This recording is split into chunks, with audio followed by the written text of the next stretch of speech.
What's the first thing women notice? Your face. That's why you got to take care of it. Simple things like getting a haircut, grooming your face, and brushing your teeth is important. But there's one thing guys miss and that women always notice. It's when a guy isn't taking care of his skin. That's why I'm so excited to have T Channeling as a sponsor of today's video. T Channeling simplifies the process of taking care of your skin. They provide you with all the products you need and nothing you don't. Seriously, I don't think some of you believe me when I tell you how much implementing a quality skincare routine will improve your confidence in all aspects of your life. I recommend you start with the level 1 system, which comes with all the basics: daily face wash, exfoliating scrub, an AM moisturizer with an SPF 20 and a PM moisturizer. But and to make it dead simple for you guys, they provide an instruction card in every box that tells you when to use each product, how much to use, and in what order. But because T just sponsoring this video, they're offering you an amazing deal. Just click the first link in the description and get 40% off your first skincare system and free gift. Plus, as a member, you'll get 20% off for life. By the way, one of their new gift options is a silicone body scrubber, which is a $20 value and a complete game changer. Once you use this, you'll never go back to a regular loofah ever again. So don't wait any longer. Click the first link in the description to start your skincare journey today.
What's going on, family? How y'all doing? Swing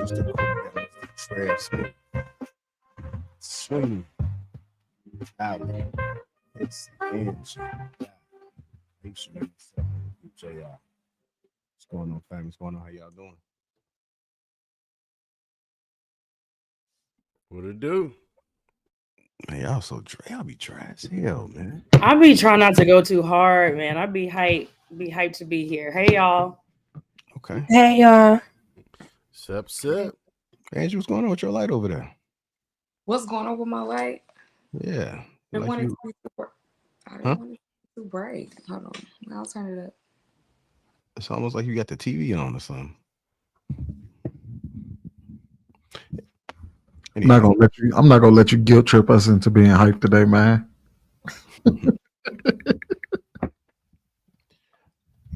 Yes, go ahead and do this. It's a little uneven up here, ain't it? There should be some more people coming. Anyhow, good to see you guys, man. Happy Thursday.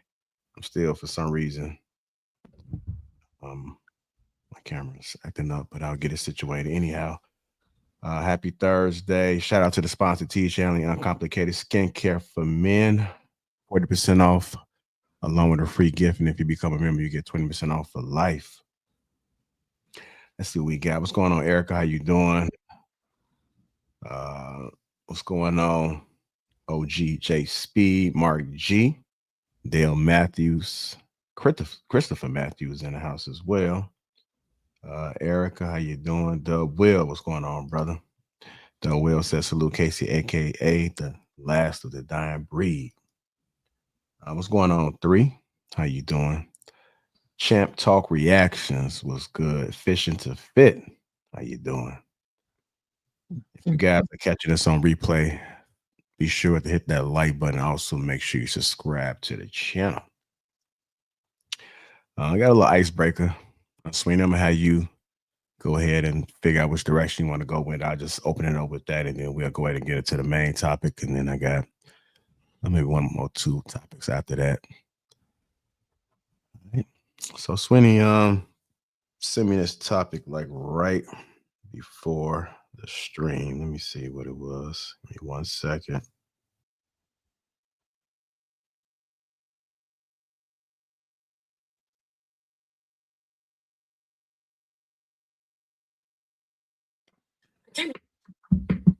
You send me this clip about 50-50. We'll go ahead and open it up with that interesting take on it, and then we'll see which direction Sweeney want to go. You ready for it, Sweeney? Yeah, we can go ahead. All right, here we go. Can't believe it's 2024 and we're still having a conversation about 50-50 on bills. But see, where she lost me is when she said, look at me. Do I look like a woman that's going 50-50 on bills? I'm not really sure what she meant by that, because what does a woman that goes 50-50 on bills look like? The real question is this: why don't you want to help your person build? Why do you think that you're better than your person? Why do you think that you're more valuable than your person? Why don't you want to put in and help build? That's the real question.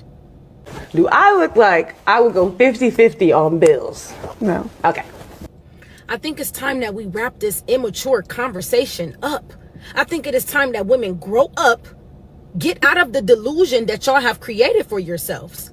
Find ways to be proactive and show up and help and support your person any which way you can. Y'all like to try to convince yourselves that I'm not gonna settle, I'm okay with being single. But that's a lie. Because guess what? In y'all 20s and 30s, y'all sit just like she did and say, I'm too cute, look at me. Do it look like I'm about to do this and do that? So y'all say, I'm not settling, I'm not going 50-50, I'm not dealing with no man who don't got more money than me. He needs to have this, needs to have that, just for you to sit and be a Dr. Brian. Dr. Brian is 42 years old and sat right there on that couch and said, I'll date a 26-year-old as long as he ain't got no kids. I don't care about him not having no money as long as he come with good energy and he's high functioning. So basically, it's all a lie. Y'all end up right back at square one. In your 20s and 30s, y'all think y'all too good. Y'all convince yourselves that it's settling. Whole time it's not, just to be 40-50, and now you're still going back down to what you said you wasn't gonna deal with. So why not just get your man, help your man, build a foundation, and be happily ever after? Why are y'all creating this delusion that this man that y'all looking for exists in 20s and 30s when he don't? You gotta help that man become that man. Because by the time that man gets to his higher top self in his 40s and 50s, he not going to want to deal with no woman, and he not going to take no woman serious because he feel like y'all only there just because he got at the top spot. Only because he got the money that y'all all chasing. That's why the men at the top ain't looking at y'all like that. They trash y'all and recycle y'all because they know that if they didn't have it, you wouldn't be there to begin with. And fellas, I'm gonna leave y'all with this. I understand a lot of y'all got ego, and a lot of y'all feel like, yeah, because we supposed to be a man and I'm not a man if I don't provide 100%. And guess what, love? This is not back in the day, okay? Statistically, there's only that top 10% men that are able to cover all of the bills, which means a large portion of men are just regular working men, and that is absolutely okay. Do not kill yourselves out here in the workforce or in the work field trying to prove to a woman that you can handle it, knowing that this is a big load that we all trying to take on. The economy says it takes two. You better go get you a woman that does not mind helping you. You probably don't want to have her equal pen 50-50, and you probably will take on the bigger portion. But at least you got somebody that's by your side that's willing to help. Not somebody that's too cute to help you to get to that next level. This is not that. You are valuable. She call herself a queen. You are a king as well. She thinks she's valuable. You are valuable as well. You are just as important in a relationship as a woman, and you do not got to put your needs at the bottom just to meet hers. We went out there with our posters. We fought for our equal rights. We said we want money too like the men, and now that we're making it, you better make her spend it, because what is her money doing? Don't let these women trick y'all. I'm here to tell you, as a woman, they're not going to respect you no more or no less, whether you footing it or you ain't. They just there to use you. You better put yourself right where you need to be. right there on that line with her, so y'all can both grow. All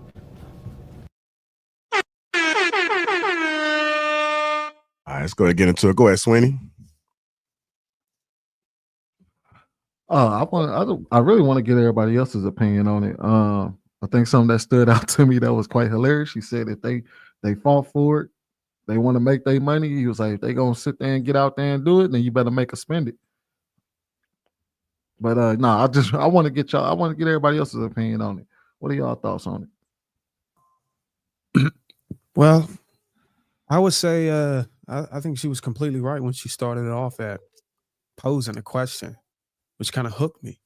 But she said that she didn't know. I guess nobody knew that there was this thing where you could make yourself look like you don't help pay bills. Like there's an image or an appearance that you can take on that would deem you predisposed to not being able to help out financially. I didn't know that it was a look or a physique you could take on for that. And if it was one, if I was to entertain it, I would have to say somebody like maybe a prime Halle Berry could probably sell that. But the woman that said it in the video, not the one that was talking about, the one that she referenced, if somebody give you a what was that water bucket challenge where there was a cancer or some shit? If somebody ALS, yeah, if she took that challenge, her 50 or her proposed 50-50 look would wash away on the ground versus somebody like someone who can hold on to it without the cosmetics. Bruiser, so before you continue, can I tell you, do you know who that woman is who said that? No, me. So that's Travis Kelce's girlfriend before he got with Taylor Swift. That's who he left. That's who he left to go with Taylor Swift. So that just for reference, you made her look even worse. Yeah, let's call a thing a thing. So he left her and got with a billionaire or almost a billionaire. I think Taylor Swift's worth close to $1 billion now. So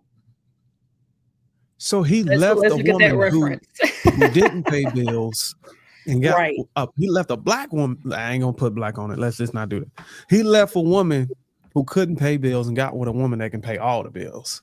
Right. The irony. And yeah. So now she got to pay her own bill. And she is a billionaire. Okay, thank you, Dad. Yeah. Mm-hmm. So, yep, there you have it. So I think the question that should be posed, and I don't want to steal away too long. Oh no. Go ahead, bro. The question that should be posed is, does he look like he can make me where I don't? Does he look like he can make me into a woman that's not a 50-50 person? Because I think it's all contingent upon the resources the man can provide that can deem a woman a non-50-50 woman.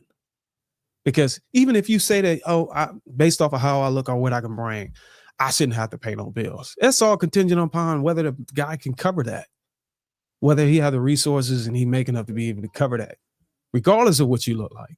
So I think that's the question that has to be answered. And me personally, my wife is not a 50-50. I would say if it's necessary, she's a 50-50. But it's not necessary for her to go out and work a job. You know what I'm saying? So there's that.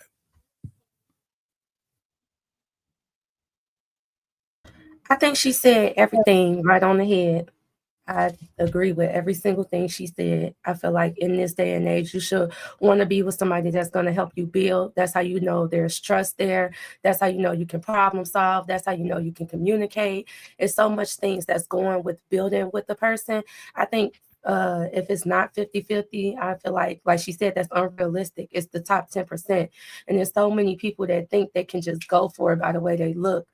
Unfortunately, I think media plays a big part of that when it comes to Black women, just by the people that end up getting famous. Like, if you look at them, they don't have like prestigious college degrees on love and hip hop. Or if you look at Sexy Red, they just think that, I have to look a certain way and then guys are going to be drawn to me and they can pay for this ass. They want to be whores. That's what it sounds like to me. It sounds like they want to be whores. She didn't look like, the Sexy Red type, but I don't know. I just feel like some people just be entitled. They be feeling like, okay, because I'm not that, then I'm owed everything. And it's like, I don't like that type of attitude. I think it's ignorant. I don't agree with the girl who was just like, do I look like, again, how does that look? I'm so confused on what it looks like. So yeah, I don't agree with it at all. And I do agree with the lady who went in on her, because sometimes women need to hear it like that, especially those type of women. So yeah, that's my take. Mhm. I would say the whole thing of this being a topic is so hypocritical and conflicting from so many ways. It was so many parallels um, and things within her conversation that doesn't make sense. The whole argument, the woman made sense, but just the whole standpoint of women and us having the whole 50-50 conversation. Again, first of all, I believe in when you're married, it's 100. Like each person is contributing everything they can to the relationship, financially, physically, energy wise, children. Like both people are making sure everything is covered at all angles.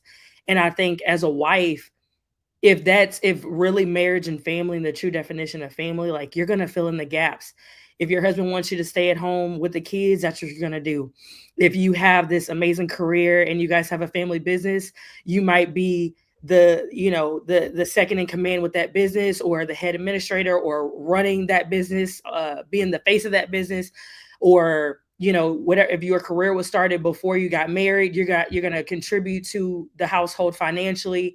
If you have this amazing career and your husband wants you to work because it works for the family, I think people need to get into the mindset of whatever is needed for the family is what needed for the family. And if you love a man, you love your husband, you're going to do what's required of the family, whether that's stepping up or stepping back, because that is a requirement for the family to function in a healthy way, in a way that works with less confusion.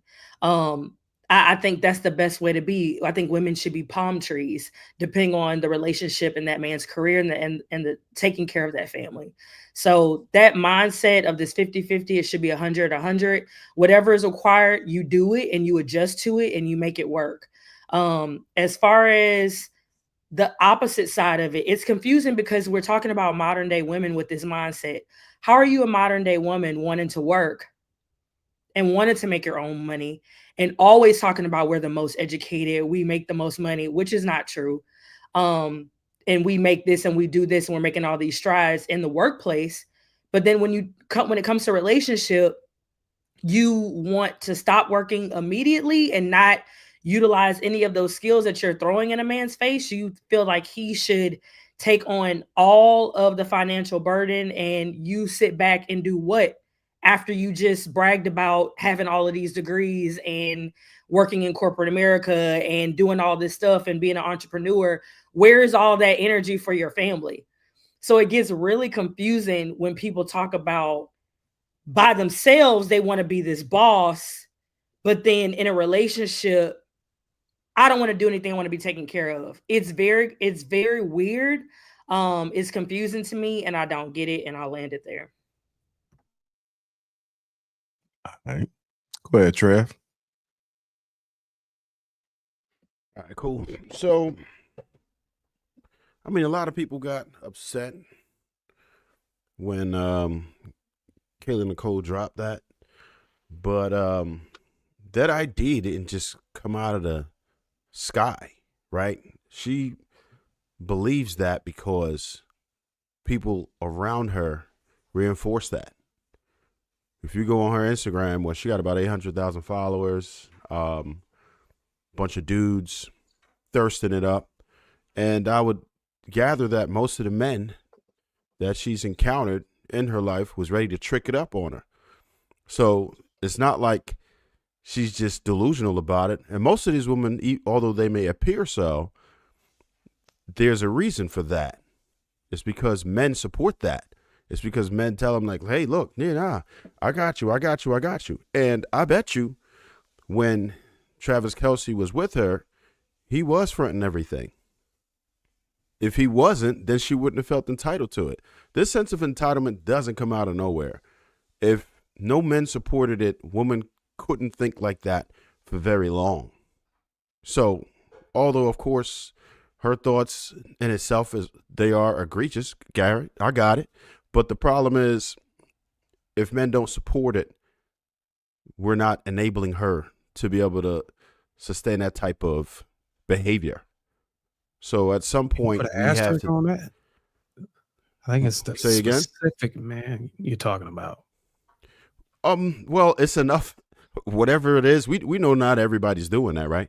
But at the same time, it's enough men doing it where it's absolutely a problem. It's enough men doing it to reinforce a frame of mind But that are they though? appears to be.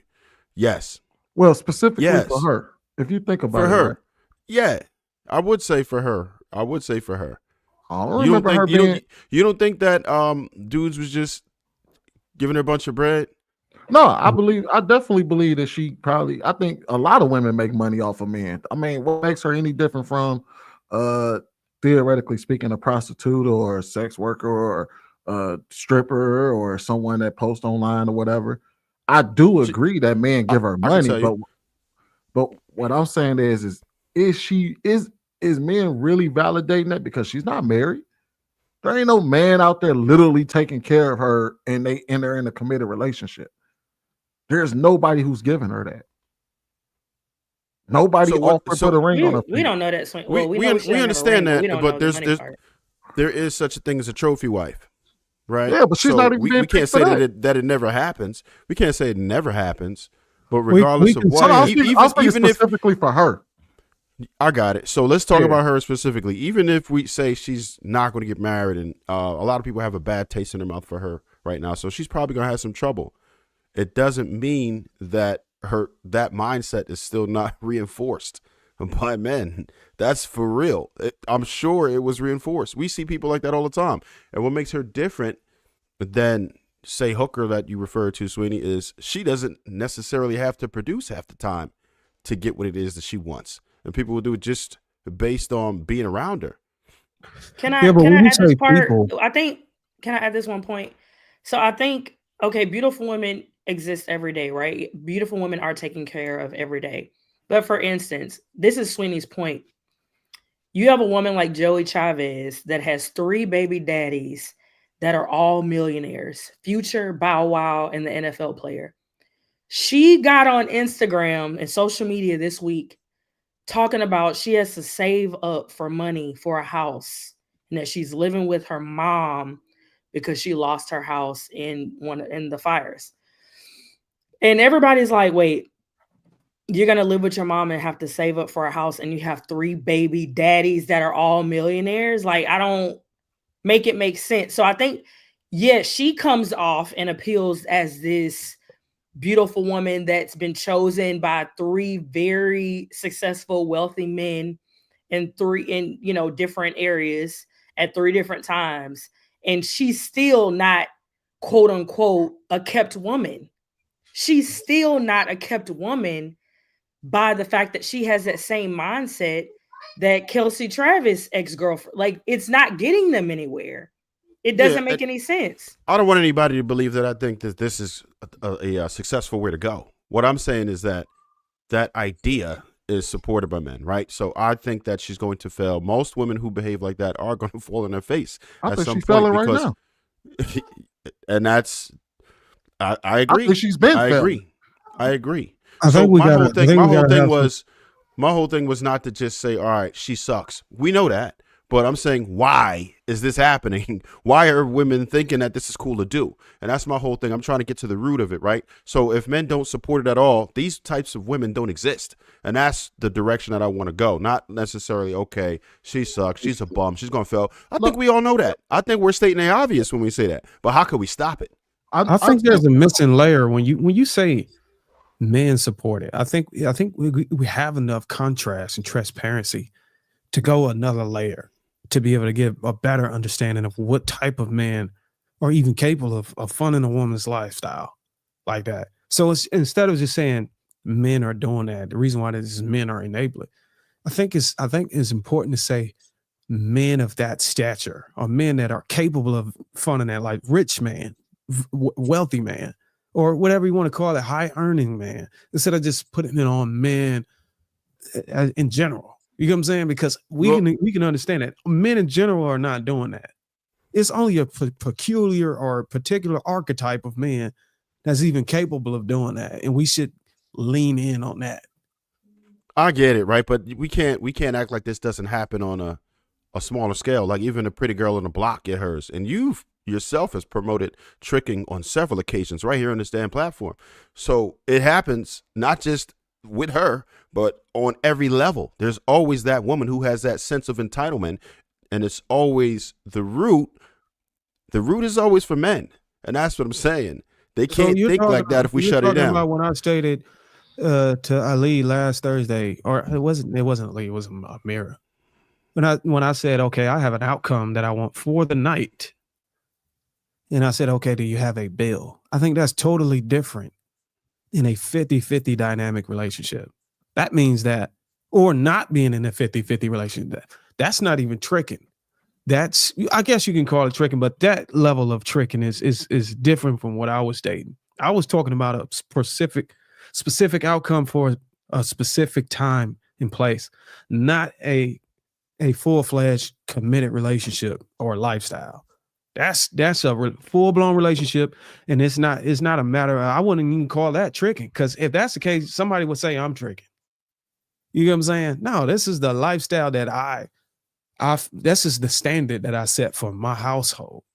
You know what I'm saying? So that's totally different. And if a man has an outcome and a woman has an outcome, I don't see nothing wrong with exchanging resources. And her resources might be in vaginal resources, and his might be in monetary resources. I can tell you how I define agree to, and that's it. I can tell you how I define tricking. That too, y'all. I know we all. I got you. I'm gonna just finish this one point. I got you. The way I define tricking is when you are providing for a person that is unwilling to reciprocate. You would never be considered to be tricking on your wife. First off, that's your wife, right? So that's different. Ain't no way. You that's what you're supposed to do. You're supposed to be a provider for your wife. But when it comes to females who you are not covering, then that's problematic. I don't think that we should give anything to anyone, resources, time, money, or anything, that is not willing to reciprocate.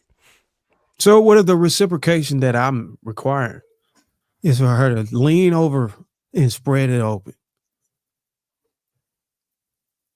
That's the only reciprocation I'm requiring for the little $200. Can you at least agree that's within your definition? You said as long as if the woman is not willing to, a woman bending it over and busting it over, it's a reciprocation for the outcome that I wanted for that night. Can you at least agree to that is reciprocation? Because you're saying that she's not willing. Yeah, that's tricking.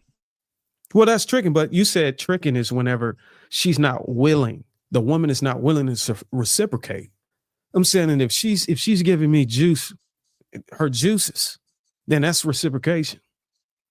Are you saying that's not reciprocate? It has to be money for money? Is that what you're saying? Nah.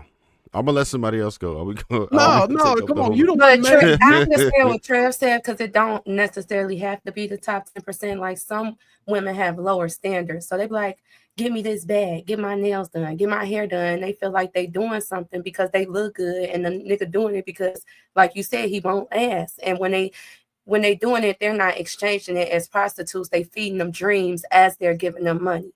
So these women, like he said, they're reinforcing these women ideals and mind frame. But at the end of the day, we all know they're going to come out empty-handed. They just giving y'all empty promises to get what they want right then and there. And then they're going to leave you for a woman of substance. That's just usually what happens. But if men are giving the money and then selling dreams too, these women, just like how she went to Future, Bow Wow, and so forth, they just like, oh, well, I'm gonna always have somebody that's there to take care of me, whether I'm married or not. She thinks she could go to the next millionaire and the next millionaire, and they all feeding her certain dreams. So I do understand what you mean by men are reinforcing it, but it's those women are they slow. Like, it's easy to like manipulate them, I guess. Well, I don't know what the word is. The Bow Wow, she mentioned Joey Chavez. Yeah, the one Casey was speaking about. The one that Casey was speaking about, like how she went from millionaire to millionaire. She feel like she's capable of doing that because she's spreading her legs, because she's probably doing whatever they want her to do at that time. And they're probably also selling dreams too, like making her feel like you're important. I love you. I'm gonna marry you. I'm gonna do this. They gave her a baby. Ain't none of them man told her that. They gave All her a them baby. all So them that's why babies I'm were saying you Uchi don't babies. know what they told her. We They can't gave say what they told her, but Future talks about love in his songs all the time, and then goes on a podcast and talk about how he spilled millions of dollars on women in a year. So I'm pretty sure he didn't spit that L word to her a couple of times. But the thing is, she can't see through that because she only sees her value in her beauty and her But you do agree, what's between her is a legs. millionaire. You do agree what I said. The man we're talking about is not just men in general. It's a specific archetype of man, a man that's capable of being able to provide these lifestyles and cover all the bills. It's men doing it in the hood too. Bitches Okay, doing well, it I for don't less. see a I know man women working at doing it for Walmart. less. I What don't man see in a the man hood working. doing that? Like they buying them bags, they buying them clothes. They not even paying rent. That's the crazy part. Some We men are talking doing about it and all the not even bills. paying the necessities of a woman. They're giving them the Y'all moving the basics, and goalposts. women think that they're the shit just because they're getting these basic things out of them. All Nah. men Do you are know not it- out here paying bills and sustaining a full lifestyle like that, but they are, what Trev said, tricking off. Well, what the point I was trying to make is the regular guy that makes 55,000, for the most part, is not coming into the situation trying to pay all the bills to create a narrative that men are out here moving like that. I think it's the guys who can do that that's coming into the situation with the narrative. That, yeah, I mean, I got it. Shit, fuck it. Yeah, just lay it down, boo. I got it.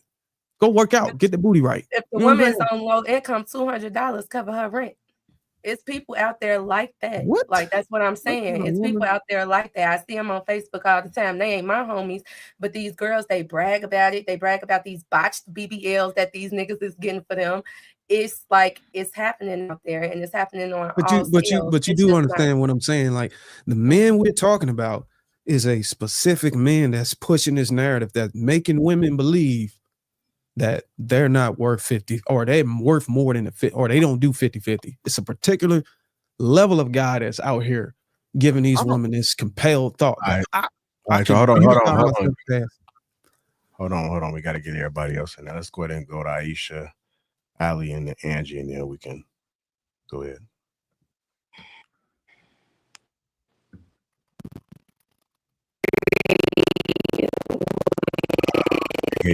Hey, yo. Casey.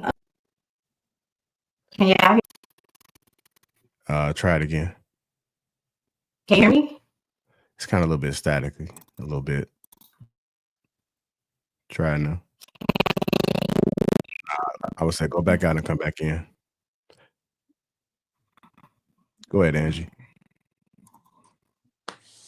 The way I think about it is this whole transactional ideology behind relationships is thoroughly marketed to us, you know, specifically the Black and Brown community, through social media and through music. And so when people don't have their own values, they adopt these values. And going back to what the gentleman said, it's a cycle. It's like the woman asked for this and the men are getting what they want out of the situation, you know, and they're able to pay their way through whatever. So it works for both parties a lot of time until people realize that it's not working. So a lot of people do believe it until they get to the, you know, the end of the road or the end of that chapter and figure it out the hard way. Like the young lady said earlier, a functional relationship is about two people being able to contribute, and it doesn't always have to be monetary things, but all of those things are equally as important. The shift of male and female dynamic in a relation, there's been a shift in our culture in regards to what a male and a female's relationship is, and like that, I mean, dynamic is in that relationship, but it's just more thorough. Like there's just more layers added to it to where you do have to work collectively with a lot of things. And I also think we have to consider, like, are we coming into a situation expecting to go 50-50, or are we getting to know a person that is willing and capable of providing if possible, and then saying, okay, I'm willing to invest also in these other ways with this person. So that's just kind of where my thoughts went with it. Okay. Go ahead, Aisha. Like I said, I agree with Casey. I think that I go into a relationship like a marriage, and I'm used to everything going into one pot. So I think the confusion part of it is I know men who personally count every dollar. And I think that can be frustrating for a woman. Like literally split dinner 50-50. Like everything has to be split 50-50. And I think that when you go into a relationship like that, most women are not transactional. Like we literally go into it with our whole heart. So when you present it to me as a transaction, that's all I'm thinking about. And I don't like the situation like that. I am more than willing to share. Like I literally am like, we can have one account. It can all go into one pot. I don't care. Right? I'm rooting for the family. If you want me, I've been in a situation where I stayed at home, I did not work, and I've been in a situation where I did work, and it all went into one pot. It was never this deep or this big discussion. Like I never heard my dad say that to my mom. Like I just don't know where all of this came from. And I know that people argue and say, well, the economy. It's because of the economy. Please. My grandmother had 9 kids in a 3-bedroom house, right? Her and my her and my grandfather were married forever. I don't ever think that they talked about 50-50. And I think that you have to do what works for you. When you're trying to live above your means, then hey, you might have to contribute more. But if your husband is like, this is what we can do, and if you want to work from home, this is how we're going to be able to live, this is how we maintain, then that's fine. But I also think that people have to do what works for them, because people do try to not appear like they're not going half on it. Most married couples I know, it's either all in one pot or they literally are going half. And it's nothing wrong with that, but it's what works for you. I specifically I don't want to be with somebody that's saying that to me. It's 50-50. It's 50-50. I'm like, what does that mean? Because all the money, if we married in a relationship and we sharing resources, it should all go into one pot. Right? I know I worked for a company, right, where I knew personally a guy that was dating someone at the company. Cannot make this up. They had a set of twins together. The lady was making y'all maybe 45K. This man was making over $200,000 like every other week. 200, like imagine that, right? He was making this lady go 50-50 on the bills. She had to put the kids on her insurance. When her check was done, she had like $200 left. You know what they say, the higher they are, the dumber they are. So And I couldn't even believe this man in my heart. I was like, this doesn't even, like, I went to him personally. I was like, why is she having to pay for the insurance? You make the money, it's taking her entire check. Like, he didn't even have any concept of that. That's how selfish he was. So I think that most women, I know for me, when I hear about it, I start thinking like they're selfish. They're not thinking about the family as a whole, because why is this even a conversation? And like, if we going into it and we talking about who's gonna pay the bills and how things are gonna go, my first thought would be like, well, hey, let's just get a joint account and let's just put all of it into one pot, and then the bills will come out of that pot. It shouldn't even be. I just don't know where this 50-50 conversation comes from and why men tend to me to push it so hard, because actually that's not really the narrative. Most men that I know, if they can, they just support their family and pay the bills. It's not this big conversation. I know the men that I grew up around and that I'm around, I've never heard them say it or mention it. It just seems like something that's widely discussed on social media. Well, your grandmother never, I'll give you say your grandmother had 9 kids. She never complained about it. Or they never had a 50-50 conversation. Your grandmother also didn't ask for Louis. You probably didn't have all these fucking smart TVs and PS5s in every room and all this other stuff and lavish trips and lifestyles and all this other stuff either. So yeah, it come with the lifestyle. You have to live within your means and be responsible, but that's also a part of a man being a responsible leader. And I think, like Trev said, they are the ones who accepting these outlandish requests. Like, these women ain't buying themselves Birkin bags. These are these men doing that. And then the men that's watching them, they think that they should do that too. So they're gonna go try to find a BBL bandit, and they're gonna do the same for her. And then they're gonna look down on us that's wanting to go to work and actually help our family. I don't think there's anything wrong with a woman helping and supporting the family, especially if she's working. Like, I don't see any fault in that. I just don't see no point in having these pointless 50-50 conversations. Well, Because you gotta kind of try to understand the man who's pushing it. Look at the system and the society, the way it's set up. And a lot of these guys are maybe choosing 50-50 contingent of failure of the relationship, divorce, the court system. And maybe just maybe they're more comfortable getting into a situation with you when they know you got skinning half of your resources and half of his out. So in the moment it fails, you know what I'm saying, y'all can get away clean. You know what I'm saying? So you don't think that might be the reason why that a lot of these guys may be pushing that conversation?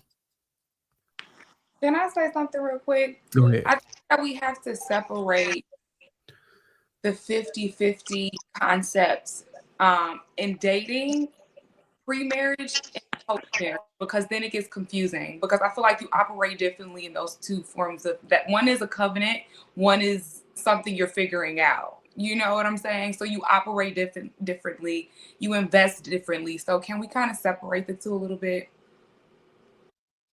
I agree. Like, even when I'm dating, I don't expect for a man to do anything for me. First off, that I can't do for myself.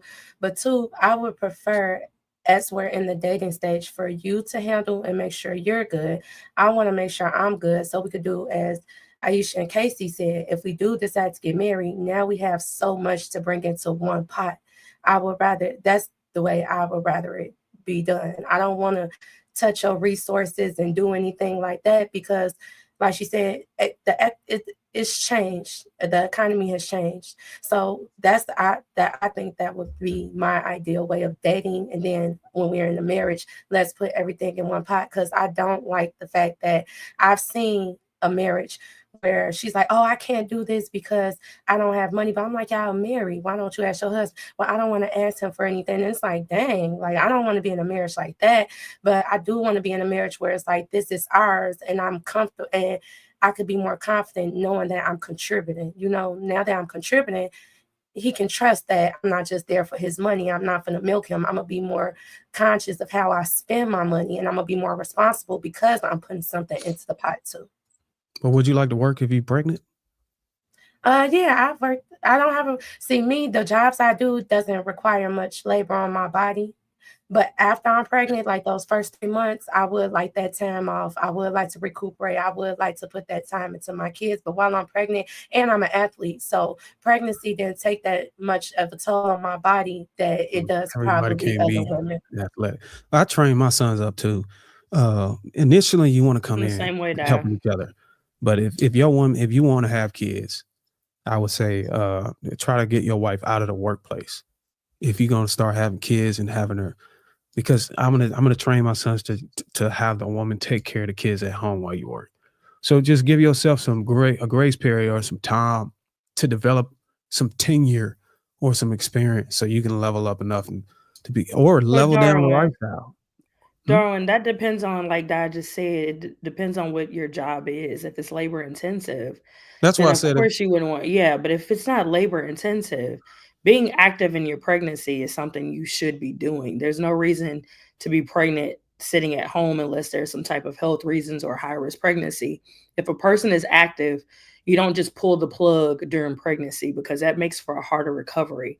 I've had 2 kids and I was an athlete all my life and in fitness. And so I worked until 34 weeks and I drove with my first kid until 41 weeks. I was driving, shopping. It gave me brain clarity and less brain fog to get out and get fresh air and walk the dog and go to the grocery store and work.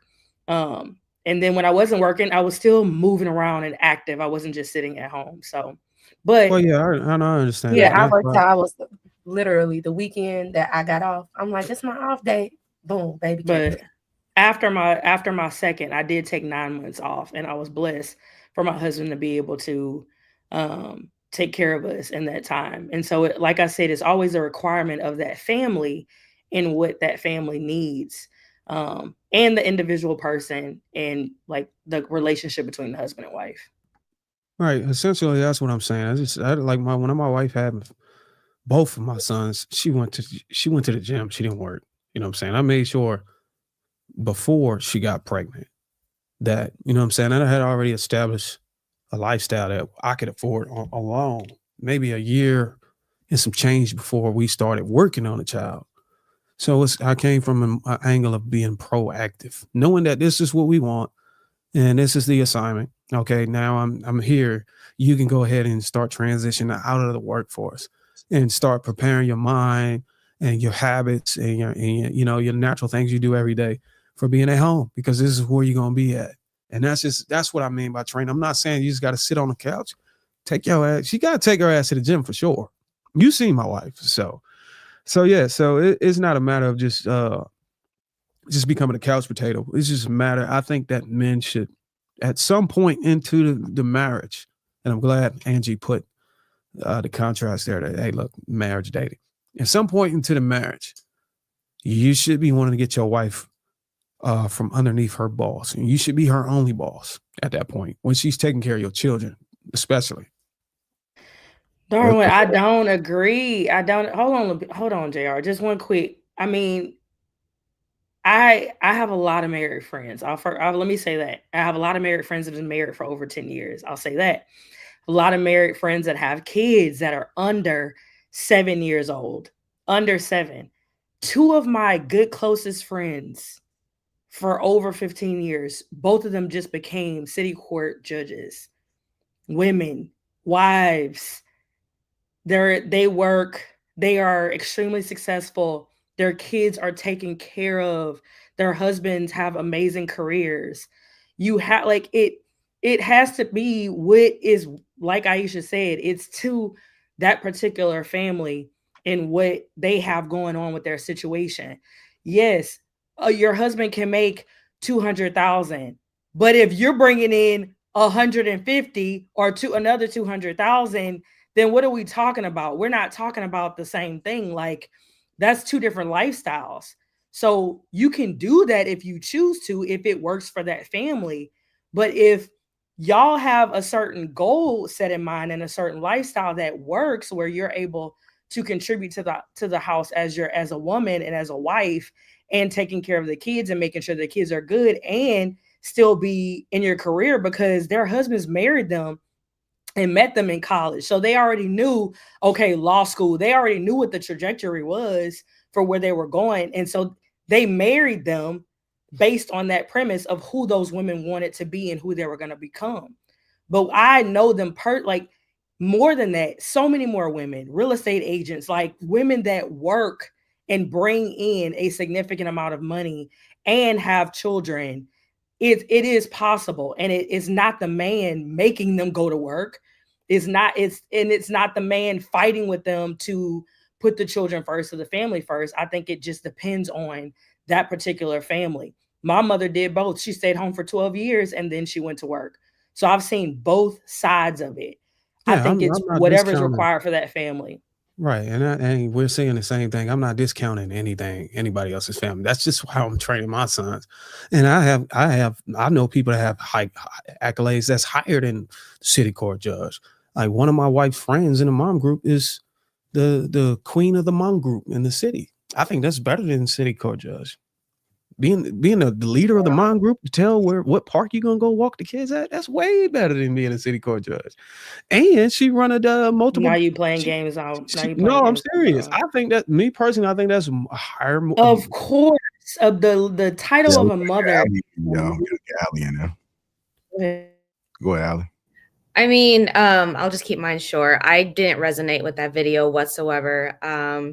Speaking from my perspective and my experience, I agree with Aisha. It's ludicrous, everything that was coming out of her mouth. I actively choose not to surround myself with women who act like that. I run into them all the time. They just want to go out and find guys to provide for them left and right. It's embarrassing. It's embarrassing. It's toxic. We shouldn't let people be around people like that. So no, I don't resonate with that at all, what that message was. So no, it's gross. Bro, shout out to my man Logic being on there, man. I didn't know he was is that Logic on there?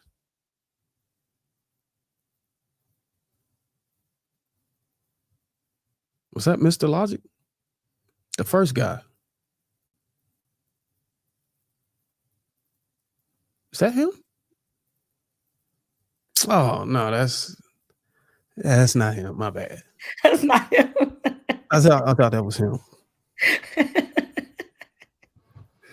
feel like the Apologize. guy in the green was I agree with most of their answers, but the guy in the green gave me the vibes that like Aisha was talking about. Like he was just like 50-50. And if you bring something up, you should do it, which I agree. If I feel like I'm going to take you out, I got it. Like I want to go to K-Speed. I want to do bungee jumping. I want to go skydiving. I got it. But he was like, but if you ask me for something, nah, I ain't with it. You handle yourself. So in a dating, that's cool. But if you're thinking like that for marriage and long-term relationships, it sounded like he was kind of hurt. The second guy, he seemed like he gave a more realistic answer, but at the same time, it was like, do you cover 100% all the time? Like, I'm thinking about that. The third guy, I feel like that's put a lot of pressure on men. Like it makes them think like, especially if he's the one that get picked, they're going to be like, oh, I have to come 100%. I have to tell him I'm always doing 100%. Instead of being realistic about the economy, he did bring up like, okay, yeah, sometimes it's 70-30. And I'm glad that he kind of elaborated on that. But that first guy, he seemed like he was kind of damaged. Like he didn't want to go past 50% if he had to, like I'm not doing it. And in the dating realm, I guess guys do have that right. Because like I said, in the dating realm, I'm not expecting the guy to do something for me that I can't do for myself. I really want to do for myself and then just see what type of guy you are, you do for yourself. And when we get serious, then we kind of, start inching our way towards each other with resources. But yeah, it just shows how I think that shows how guys really are worried about women, just wanting them for money. That's what I saw. They really be like they put certain rules in place to make sure that they're not getting those women that just want their money. Well, my question is, can we understand the woman? Let's just say the Fresh Prince, not Fresh Prince. Let's say Uncle Phil and what's the other girl named Hillary? Let's say Uncle Phil trained his daughters up to go after men or only settle for men that have the lifestyle that I provide to my wife. And you don't work. You know what I'm saying? You don't work. Or let's just say Jeff Bezos' daughters, they go after men and they don't work, rich man. Can we understand a woman, that type of woman coming in and saying, oh, I don't do 50-50 because that's how I was raised? Can we at least understand those type of women that come into the dating market? Yeah, but is that how the first girl? Because if we are going to understand that, is that the reason why the girl said, do I look like somebody who go 50-50? Like, is that how her dad raised her? Did she have a dad? I don't even Because know. then if that's the case, we can excuse her behavior for saying that. That's what I'm saying. Like, I don't know where what upbringing she came from. I definitely think that we have to take background and culture into consideration. Like, just for a quick example, this is just a very surface example. I watched this reality show called Dubai Bling on Netflix, right? And in their culture, they get married and their husbands take care of them. Some of them have prestigious careers or, want to, and some of them are taken care of at home, but that is just the foundation of their beliefs. But when a woman is coming from a selfish place of, I just want to take, I think that's different. Or if a woman is only solely talking about finances, you know what I'm saying? I think that I think that any father would want to teach their daughter to be with a provider, a man who has a providing mindset, who is resourceful and, is resourceful and does have that ambition versus somebody who only makes a certain dollar amount and that is the main thing.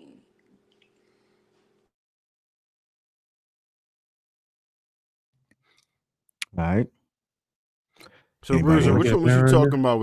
It was you said Hillary is Vivian, but which one was you talking about? Light skinned Vivian or dark skinned Vivian?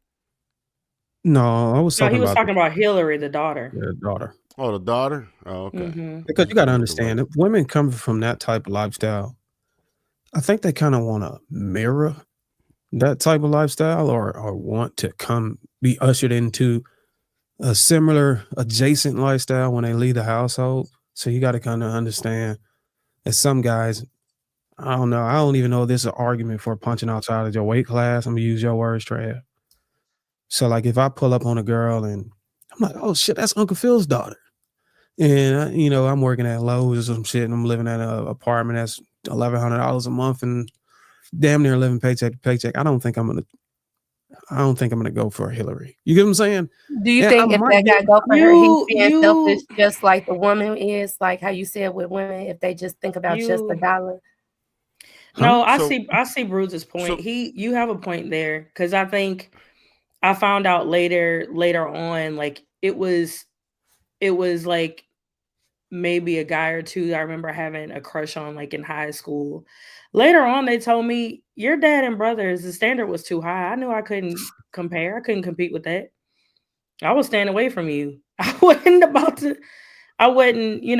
and the caliber of family that my husband came from, he knew what time it is. He knew the family that he came from with his father and his brothers, and he knew what they stood for. So he knew that, like you said, we're cut from the same cloth and that he could stand next to my father and my brothers.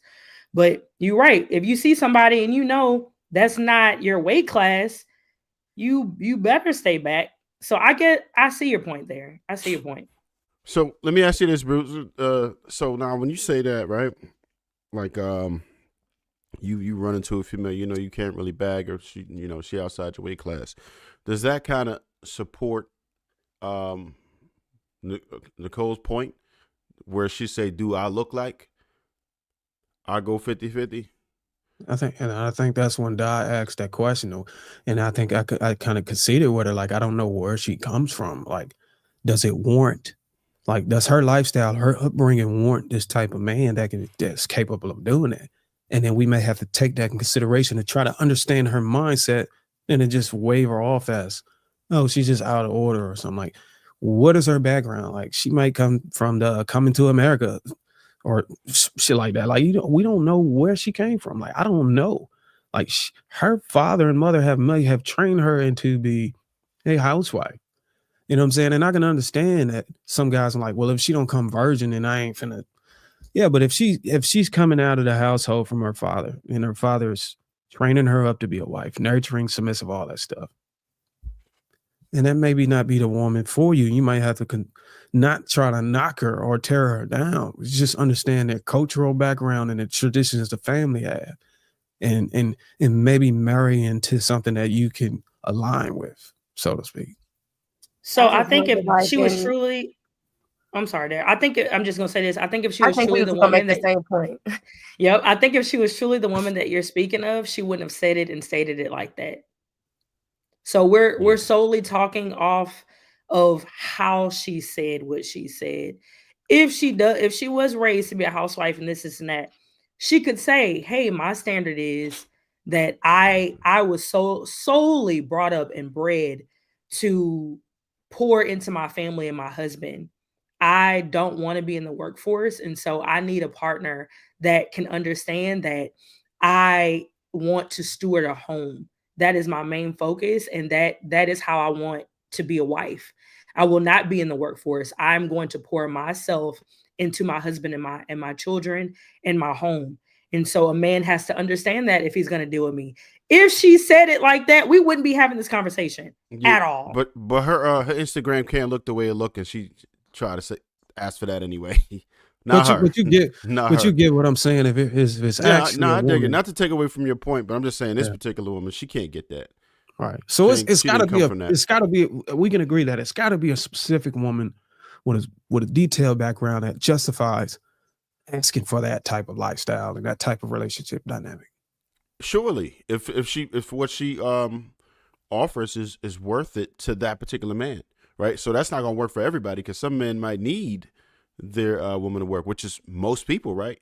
But there are some men who don't need that. There are some men who would like to retire their wives and because so they can pour into them, pour into the home, pour into the children. It could be special circumstances. It could be a lot of different things. But I think the main idea is to have these conversations early on in a relationship and establish what it is that you're actually looking for and find the right type of matchup. Most of the times we go wrong is we don't have these conversations. We think about love and we having fun, but when it comes to the seriousness of a marriage, right, and raising children in the household, we tend to shy away from the responsibility part and start running off the vibe instead. We end up asked out and divorced. All right, let me go ahead and get to Amir.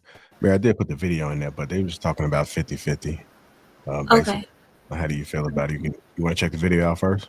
No, I understand 50-50. Okay. Knowledge says that he feels bad for the ugly girl that comes from a wealthy family. What is she gonna do? They get married too. So the 50-50 thing, I heard somebody talk, I think it was Casey, right? Casey said she's going to tell her husband, like, I was raised this way. I don't do the outside work. I want to pour into. Well, am I wrong? No. I was talking about women in general. I'm already married. That's not. I was just talking. I was using examples. Not you personally, but that's what you said. Isn't it? Referring to what? You just said it like 4 minutes ago. You were saying about the girl in the video. Well, the main concept that you said that the woman, she's going to come at the man. She's going to say, I don't believe I want to work outside. I want to pour into my husband. I've been raised to pour into my family. She was saying I was referring to the girl in the video and how she said it another way that she could have said it. What she said. Yes, that's what I'm saying. That would have been taken. Yeah. Yeah, I'm not talking about your life personally. I don't know you. So what I'm saying is what your concept said. So I was thinking about that. And when I was listening to you, I was thinking, when a woman says that to a man, how do men take that? I was thinking about it because if a man is getting with a woman, the woman has to be able to adapt, right? I understand the woman can say, I prefer to be home. But do men see that as she's telling me out the bat, like she wants me to take care of everything, and that if I'm not capable of taking care of everything, then she's just either she's going to be unhappy, unsatisfied, or disappointed. Like she could be taken, like they could take it as her being disagreeable and hard to work with. Yeah, that's what I was thinking. Do you think that men might see it that way? Because circumstances happen. So that means, like, I understand what you want or what you prefer, but if a woman's coming off the bat saying, I'm not going to work, or I don't want to work, or I wasn't raised to work, it can sound kind of, I don't know what the word is. Yeah. That's what I was remember thinking. you was saying that on the podcast before, Amira, weren't you? You was like, we as Black women decide to work and we shouldn't be trying to work so much and start letting the men, we should be following them and what they do. I thought that was something you agreed with. Yeah, but what I'm talking about is actually coming out and saying it like that. What I'm talking about, the way Casey said that we should say it like that, like coming out and being like, I don't want to. I'm not gonna do it. No, I wasn't saying that we should say that. Not you. I know. You said the girl. I wasn't talking. But if you didn't hear what the first girl said, the first girl was like, do I look like the type of girl that go 50-50? And it's like saying it like that versus the way that Casey said it. If you say it like that, then it's like, oh, are you all about money? Because you like, do I look like the girl? You didn't say what substance you bring to the relationship. Casey was saying, instead of just saying, do you look like that? Say what you can bring to the family. What can you do for the family? What can you do for me if I am your husband? And if you are expecting that type of lifestyle. Yeah. I was saying in response to Bruce's point about Hillary. The way she said it. Hillary with the Fresh Prince. Like if she was raised a certain way, a girl like that who was raised extremely wealthy and seeing her father and the way she's raised. What if it was a man that said that? Do I look like my wife work? Is that a justice? Do you think that a man can say that and would it be different from her? I think that would work. Depending, I mean, what a man can have I think a man can sell the look. Look, do I look like my man at work? My woman work? But McPherson, that's different because that's the man, because he's going to have to take on all the responsibility. So if he's welcoming that, that's different. It's a positive, I guess. But for the woman to say, you're going to take on these responsibilities because I don't think I need to do this. I was raised this way. I don't work. then it's so Darwin. That's the point. So your wife is a stay-at-home wife. So if you made that decision because that was something that you wanted in your heart for your family.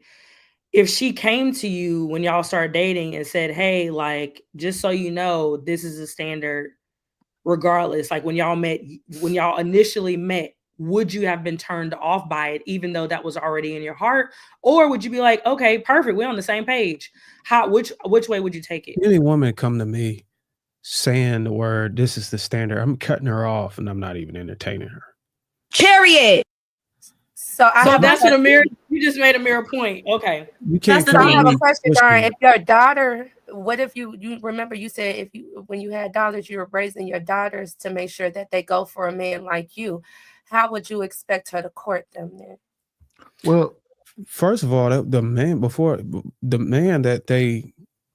that found favor in him, I would have to meet this guy to even approve of any of that.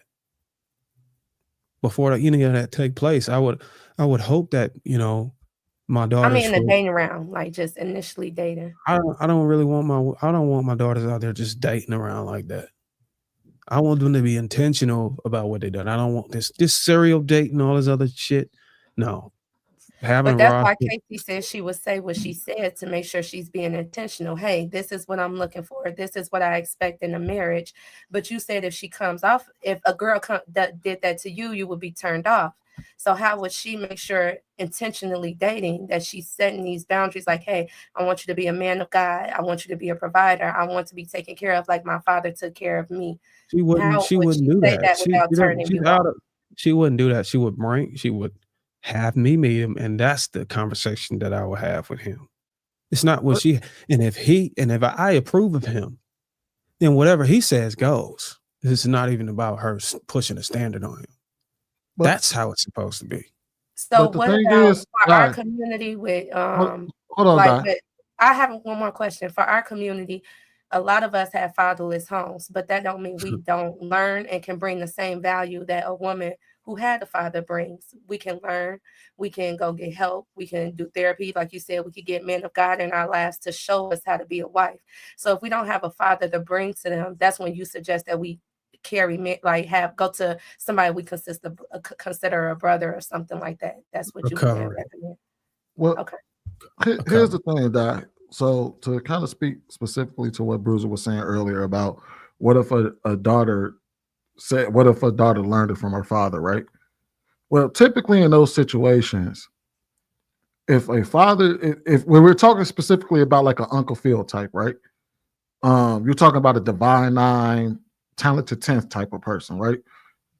What do they call them? The centennial ball type people, right? They will typically present men to their daughters. She don't go out and find men. They will bring men to her that they find suitable. And they will say, this is the man that you should marry because their family is this. They come from this background. We come from this background. They would naturally put their daughters in positions to where they will run into those men. You can't, and like, to speak specifically about the woman we're reacting to, right? At what point do you would a woman who would say, my daddy taught me, run out of steam? At what age would that run out of steam? I would say a woman in her 40s telling you, my daddy told me to never settle for a man that can't pay all the bills, kind of goes out the window because, okay, your daddy taught you this. How long is this gonna take you? It done took you 40 years, you still ain't found him? Or also, how I would look at it also is that following your parents, right? Why is it that they only hear what their father said and never what their mama said?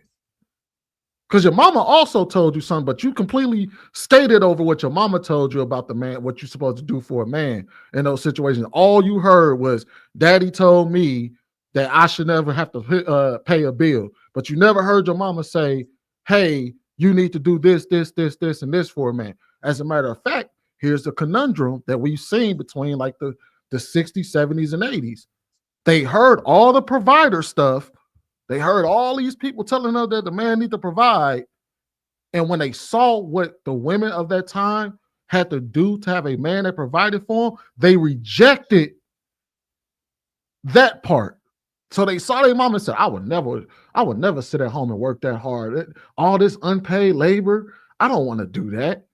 But they held on to the provider part.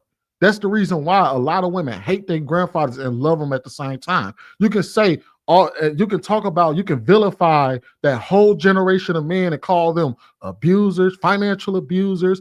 They beat on your mama, they did her dirty, she had to do all this work, while at the same time holding them to a higher esteem of saying those men were providers. What's wrong with you? I feel like Hillary was kind of like that. That's why I was surprised that was being used as like, I'm not holding that baby, the maid gonna do it. I'm not cleaning, I'm not doing nothing, because she didn't see the part where Vivian had to do that, or it was mess, or whatever the case was. But Hillary was just like very entitled as the first woman was. So that's why I'm like, is these women that we're like, are these women only for the, you know what I'm saying? For like, when is these women accepted? Because at this point, that's what, like, back to what Trev was saying in the very beginning. If it's not other men enabling them who they're dating, it seems like now that their father is enabling that at some point. But what's tripped out is, to kind of go back, because I did jump off before I could respond to Trev on that, is that's the reason why I said, when he said, oh, who's putting these thoughts in her mind, who's condoning this, I'm like, is she really getting that? Because from what I understand, she's still working and paying her own bills. Ain't nobody there. Ain't nobody putting no ring on her finger. Ain't nobody putting her in this lifestyle. Everything she had men that was willing to spend some money on her, yes. But your whole lifestyle, we know for a fact she's paying for it. Ain't nobody behind her. She ain't got no sugar daddy behind her paying for that car that she got, that home that she got, that no. So does that give her a right to ask for that type of man, since that's a lifestyle she can maintain for herself? I would say to require to sit and expect someone to pay for something for you just on the strength of, well, I'm me, is diabolical. Can it be to appreciate a man who is willing to do that is totally different than going out into the world and saying, do I look like the type of person that would go 50-50? Ma'am, that is a privilege. And but you don't. What her father taught her that, Sweeney? Like, what her father loved her just because she was her. He didn't love her because she was doing things for him. He loved her because she was. If her father taught her that, and we're looking at what she's been doing over the last two to 3 decades, her father ain't shit.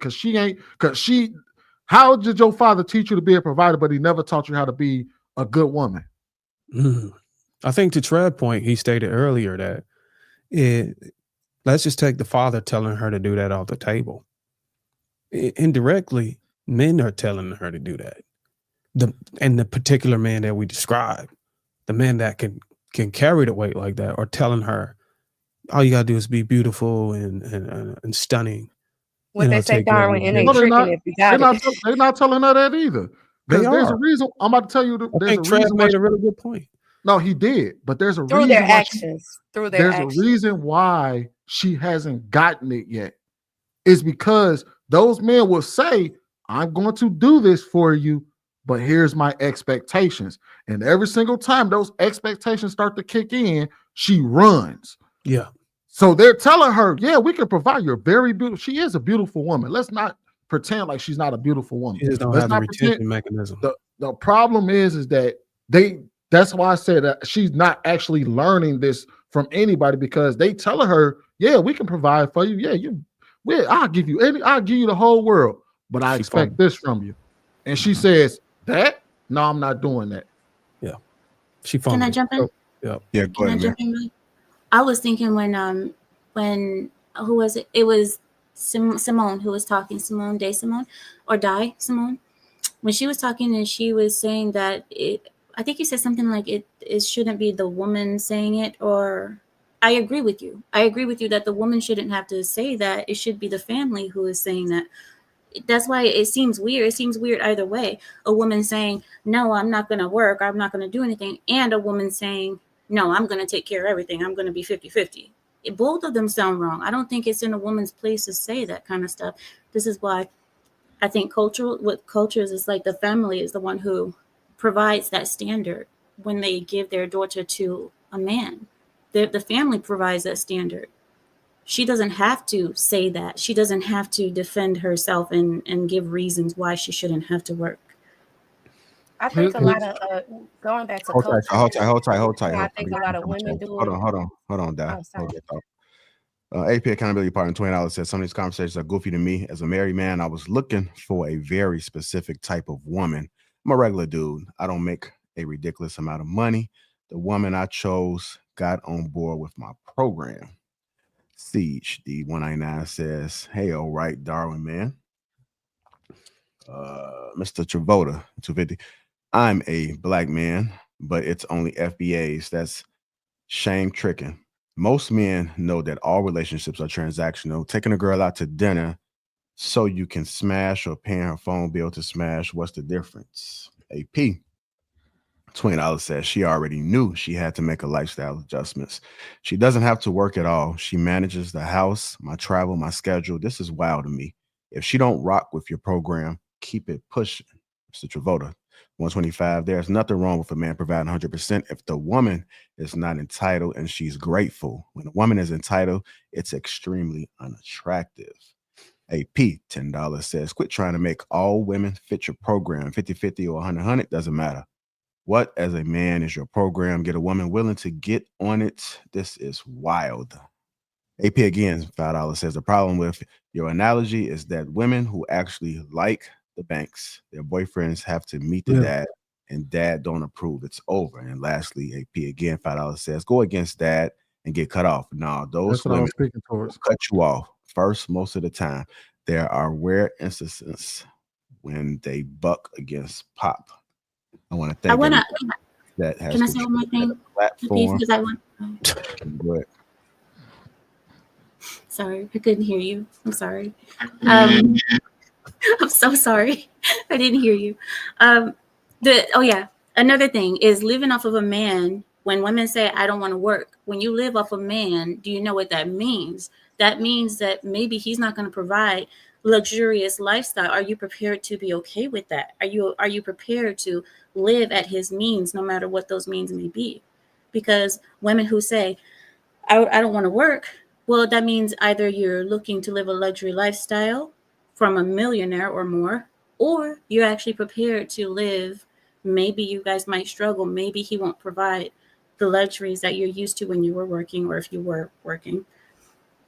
She got a good point, because all I heard from that one, I heard two things from that woman.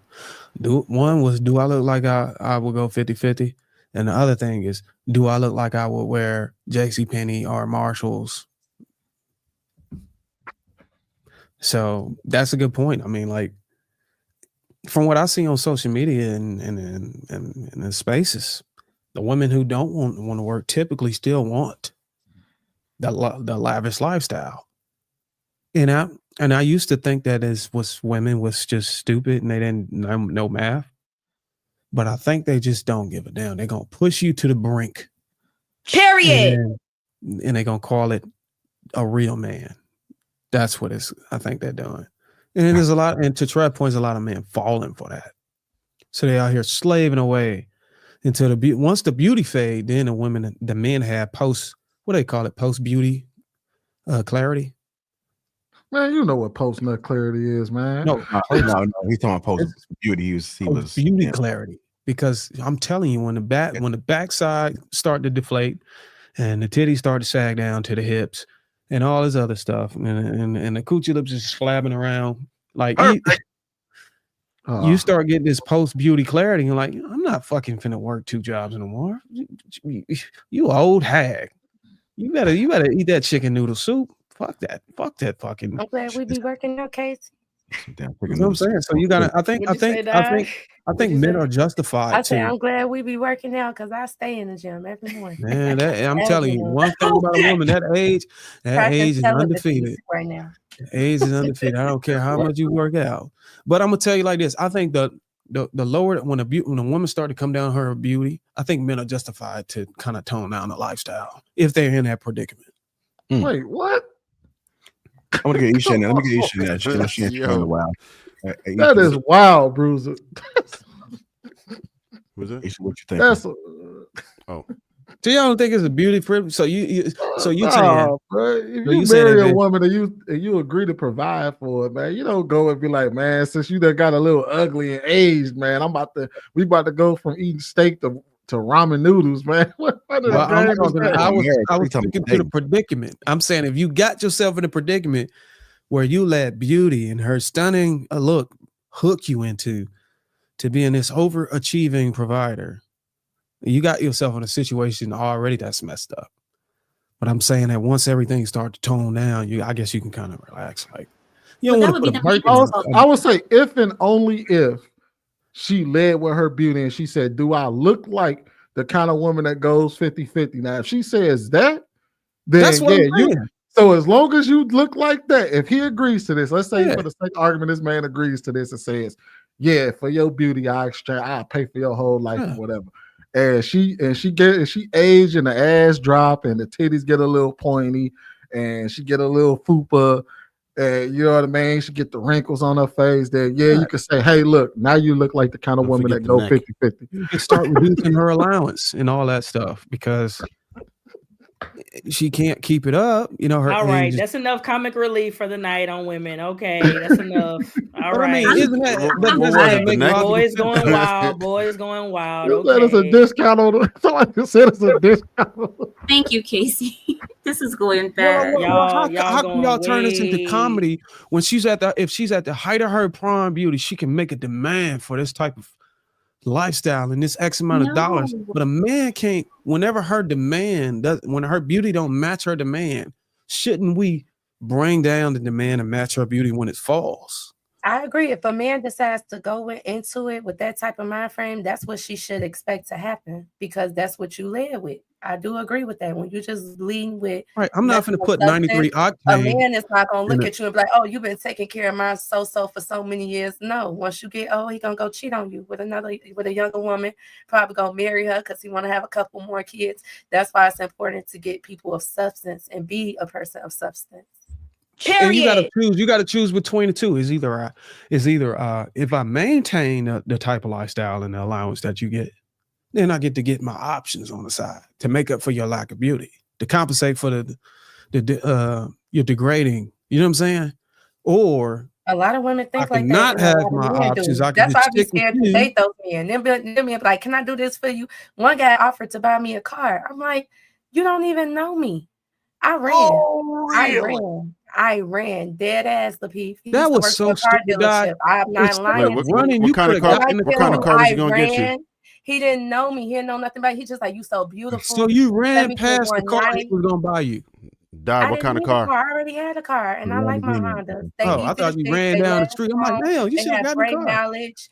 I ran because I know I want a man of substance, and I knew that he only wanted one thing from me. I already knew that. He said it up front. He like, "Hey, I want this. Woo woo." I'm not even finna entertain that because I know. How do you know he wanted a man of substance? Because he wanted one thing. Nah, I don't trust that. I don't trust that, Darwin. I don't trust that. So you controlling. You want to control everything that I do. You want to control my time. I don't trust the man who's leading with his money. I don't trust that. What about the ones that's leading with what can a man lead with that'll make you trust him? Depending on how much we bond, like if we actually have the same interests, if we go in the same way, we have the same goals. What you care about? How do you view your family? What do your family look like? What is your family dynamic? How do you want that to look? How much do you prioritize family? You know, how much do you prioritize God, your health? That's what I'm going for. Yeah, you never got down for the fun of it. How do you lead with that though? Now, when I was 21, I'm not gonna lie. I tried to be friends with friends with benefits. It's not for me. I've tried. Only at 21. Period. 21, you got in that car, the back seat, then. No. So you telling me? You telling me? Person do you think I am? You telling me? You ain't never had? You ain't just never did nothing just for the thrill. On me, I dated more women than men. So when I was having that type of fun, I was dating women. Wait. So women can get the fun you and no inhibitions. They ain't have to come and be all. Nah, they didn't. They didn't have to do none of that. But the guy, he couldn't come I'm in and say, sorry, "Hey, look, women I'll buy just you." beautiful. They're beautiful. You know what? They're You know What what? part of the game? You know what they say Nah. that the Women chinkier just your eyes, the Women chinkier just- your eyes become, and the further your lips from your nose, the more bodies you had on you. So when I look at a woman's face, I can tell that she been ran through. Well, Okay. you better tell me that. So if the woman came to you That and has said, "Let nothing me to buy," do with me. I know that for a fact, but I'm just saying though. you said what, so, Sweeney? so if the woman came to you and said, "A woman came to you and said, I'll buy No, you I a don't car." date women no more. I don't date women no But more. I no, haven't I'm dated saying, women but over at the 8 years. time when a woman came to you and said, "I'm gonna buy you a car," you was like, "Come on No, with it." I ain't gonna lie. I was dating women specifically. What kind of car was it? Don't tell me it was a just 93 they- Hyundai. It was for sex. It was for sex. Was it a used car? And then if we just had really good sex for a long time, it ended up turning into a relationship. And yeah. Wait, that so happens. wait. I was immature back then. You don't see how unfair this is to the No, fellas. I understand why men do what they do. That's why I said I when y'all be saying certain things, I don't always sit there and chastise y'all because I understand to a certain extent, because after a while you have to grow up and mature if you really want a family, if you really want that lifestyle. So I don't never knock y'all for certain things that y'all say. That man offered you a car. Nah, I'm not going. car. I don't trust it, Sweeney. I don't trust it. Would you trust a woman that that's just because came my in for the mom, thrills? She was married in a domestic violence relationship, so I've seen certain things that I just. What if he don't offered do. you emotional support? All right, y'all, let's hold on. I'm gonna get you. I don't trust it. It has. I told you what my criteria list is. God. Oh, if you got we a can, criteria. If we had what? How many of those women were follow up God? Hold on, y'all. I don't know. I really don't know. They really. Go ahead, Ish. Isha. That's me. I just think that a conversation has to be had. Like, and I think that I know where I messed up is when someone tells you something, believe it, right? Because I was like, oh, for sure, this will work. I can do 50-50. And got in a relationship and was like, absolutely not. So I think that some things aren't compromisable because I don't actually view 50-50 as a financial thing only, because I think that I give way more to the relationship that adds up to the financial aspect of it. I think that it's unfair for me to leave the house and work 10 hours and bring in a certain amount of income, but you get to come home and sit down. But I got to come home and be full parent and mommy mode. And I'm the one that's taking the kids to, cheer, gymnastics, whatever else they have going on. And you just get to sit up and prop your feet up and go to work and come home. But my duties exceed that, right? I'm cooking every day. I'm washing clothes, and I'm going and leaving my house for 10 to 12 hours. So I think that if a man is going to say, yeah, I want to go 50-50 with me, that means you need to go 50-50 all the way around. So you saying that man is Not coming just home and fine. just sitting down? He ain't taking out the garbage. He ain't repairing the house. He ain't getting up in the middle of the night when there's a bump out there. He ain't cutting the grass. He ain't a pillar of protection whenever you go out. People know you got a husband. They know not to fuck with you. All this other stuff. He ain't funding his kids, sporting equipment, all this other stuff.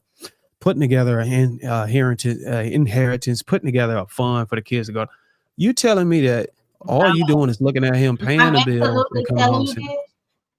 And I figured it out through therapy, right? I'm absolutely telling you this. And the reason why is because this particular guy never had a male role model, never had a daddy or uncle or pastor. All he ever saw was his mama work hard and break her back by herself. So he thought that was normal, like legitimately, like that was normal. Like women supposed to just work that hard and the man supposed to just go to work, come home and kick their feet up. Like he had no concept of how it's really supposed to go. Like, dude, it's okay for you to help, pick up the kids. Like you get no, it's not my husband. No, this was not a husband. Oh yeah. So if this was a husband, if this was a husband, would you push back against that if that's how he wanted to run his household? I don't think I would have chosen a husband that would have ran his household like that. I chose my husband and knew his family, right? I knew where he came from. I knew that he had, you know what I mean? That was a totally different situation. But I don't think going in knowing that I would have chose that, or I would have stayed as long as I did, knowing me how I am. But also being that I was married for 17 years before that in a relationship, I already went in with, I feel like, a biased mindset because I'm going in judging someone else on a past relationship that I experienced, right? So I'm going in already like, this is the way things supposed to be, period. You're supposed to act like this. It's not, I set the wrong expectation for him. You know what I mean? And I think it's used. Well, I get it. I get it. Understand it may be unfair. The woman has to come home from work and do other stuff. But if you're supposed to be a helpmeet and submissive, how could you kind of argue with that, though? What does one have to do with the other? If a man is claiming that we're 50-50, we need to be 50-50 all the way around. So you mean 50-50 head of the household too and leader of the household? Oh, that's how I feel. Like, I don't understand why I thought 50-50 was just the bills. You want a woman to work, right? And wear the pants. You know, you like, oh, she wear the pants too. She, you know what I'm saying? She can have her way. But then you be like, there's no control of nothing else. That's why I said 50-50. Because you pay half of the bills, you become 50% head of the household. I mean, a leader. Why wouldn't I? Man of the house too? Why wouldn't I? No, I thought 50-50 was just the bill. We're making all of these decisions together, right? Everything is the joint decision. No, I thought 50-50 was just the bills. I think the man still had the overriding decision over the direction of the household. That's not how it works. 50-50 is literally. Well, somebody explain to me what 50-50 means. I don't think any woman to kind of explain. I think if it's 100-100, then like what Casey said, then everybody is just gonna get in where they fit in. It's not gonna be specific tasks done. If I come home and I see dishes in the sink and he's at work, guess what? I'm doing the dishes. There's times where I might be on my period. He's like, babe, I got you. This is where the disconnect is. I wasn't saying that. I wasn't saying that, Dad. I feel like it's 100-100. I feel like I want a man who wants to be involved with taking their kids to practices. I want my man to be at my kids' games with us if he's able to, if he got a day off. I want a man to be involved with the family. Never come to the games. Hold on, you say you don't believe in a gender? Well, I know it. At my nephew games, they be coming. That's why I said the men is like I'm around. I do see their dads at the games. Their dads be there, and that's what type of men I want. I want a man who's involved with the family overall. Now, I love doing housework. That is a relief to me, cleaning the house and everything. I'm not complaining about that. But if he noticed that, okay, today I had to work till 11 p.m. and you got off at 4, why wouldn't you do the dishes for your wife? That wouldn't make sense, especially if today I had a double and you didn't. That's kind of selfish to me. Hold on. All right. So I wanted to dive into something that Aisha said, right? So I'm willing to accept your premise that you said 50-50 is 50-50 across the board. I think that's how most women feel in this situation, right? Like they feel like, hey, look, if I'm paying half the bills, they should have a say. I'm willing to accept that. Even you talking about them taking on 50% of the housework, kids and all of that, right? Is there something that you expect a man to do that you shouldn't have to do? Like, is there any task in your life that you expect a man to do as long as there's a man there, you shouldn't have to do? I mean, because I just got out of like 50-50, I can't say that because I literally was doing everything. Like I was taking my own car to get the oil change job. I was doing everything. I would take out the trash. Like it was no task, you know what I mean? That I feel like even when it comes to repairs, I'm paying for half the repairs and things that need to get fixed. Like, did you put the TV up on the wall?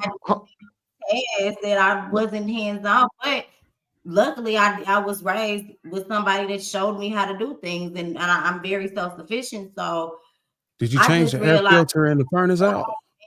Man, like I want a man that's like, you don't gotta pump gas. Like my dad be like, you ain't gotta pump gas with you and me. Like, so, right? Hold on, wait. Stop right there. So So when you was in the car with your husband, right? Or if you were in the car with your man, you wouldn't find any issue with you getting out the car and pumping the gas while he's sitting there? Prior to this relationship, I never did that. This No, we talking about relationship, this. everything. So I had to, and I was just like, it is what it is, because that was the way that he wanted things to go. But So if I'm not. But did you take issue with it that you had? And drop him off at the front. If it was 30 degrees below, he's not gonna drop you off at the front. You're gonna walk with him 10 blocks, like for real. So let me ask you this: if he said, "Well, I cut the grass yesterday. I want you to get out there and cut the grass today," would you get out there with the push lawnmower? No, I'm not cutting the grass in the snow. I do want to say You mean if you told me to put the what? Hold on. What are y'all talking about? No, Cutting listen. grass in the snow? Ain't no grass. Yeah, I don't know why, but no. Yeah, But essentially, what he's getting to is, say for instance, you got the driveway got it done snowed. You got 2 feet of snow outside in the driveway. Plowing the snow. Yeah, I know what Bruiser was trying to say. So if it's 2 feet of snow out there in the driveway, you wouldn't take any issue with him saying, "Hey, I shoveled last week. Can you go out there and shovel the snow?" I think that when you live in the city, you just do it. Like I shoveled the snow a few times, and I put salt down, and he came and was like, "Oh, you just did that?" Yeah, because it needed to be done. So I'm really a team player. Like y'all don't understand. Okay. Well, then I can accept your premise when you said that if in your mind there's no task that you will get the ick from doing, regardless of what it is in the house, then I understand your premise. Then what you saying? Hey, look, I expect him to come home and do things that I expect him to share the load with me, because you're willing to also share the load with him without you getting the ick. Well, your mama gonna cuss you out. Your mama gonna cuss you out. She see you out there with a push lawnmower cutting the grass in 93 degrees. What's happening today? Huh?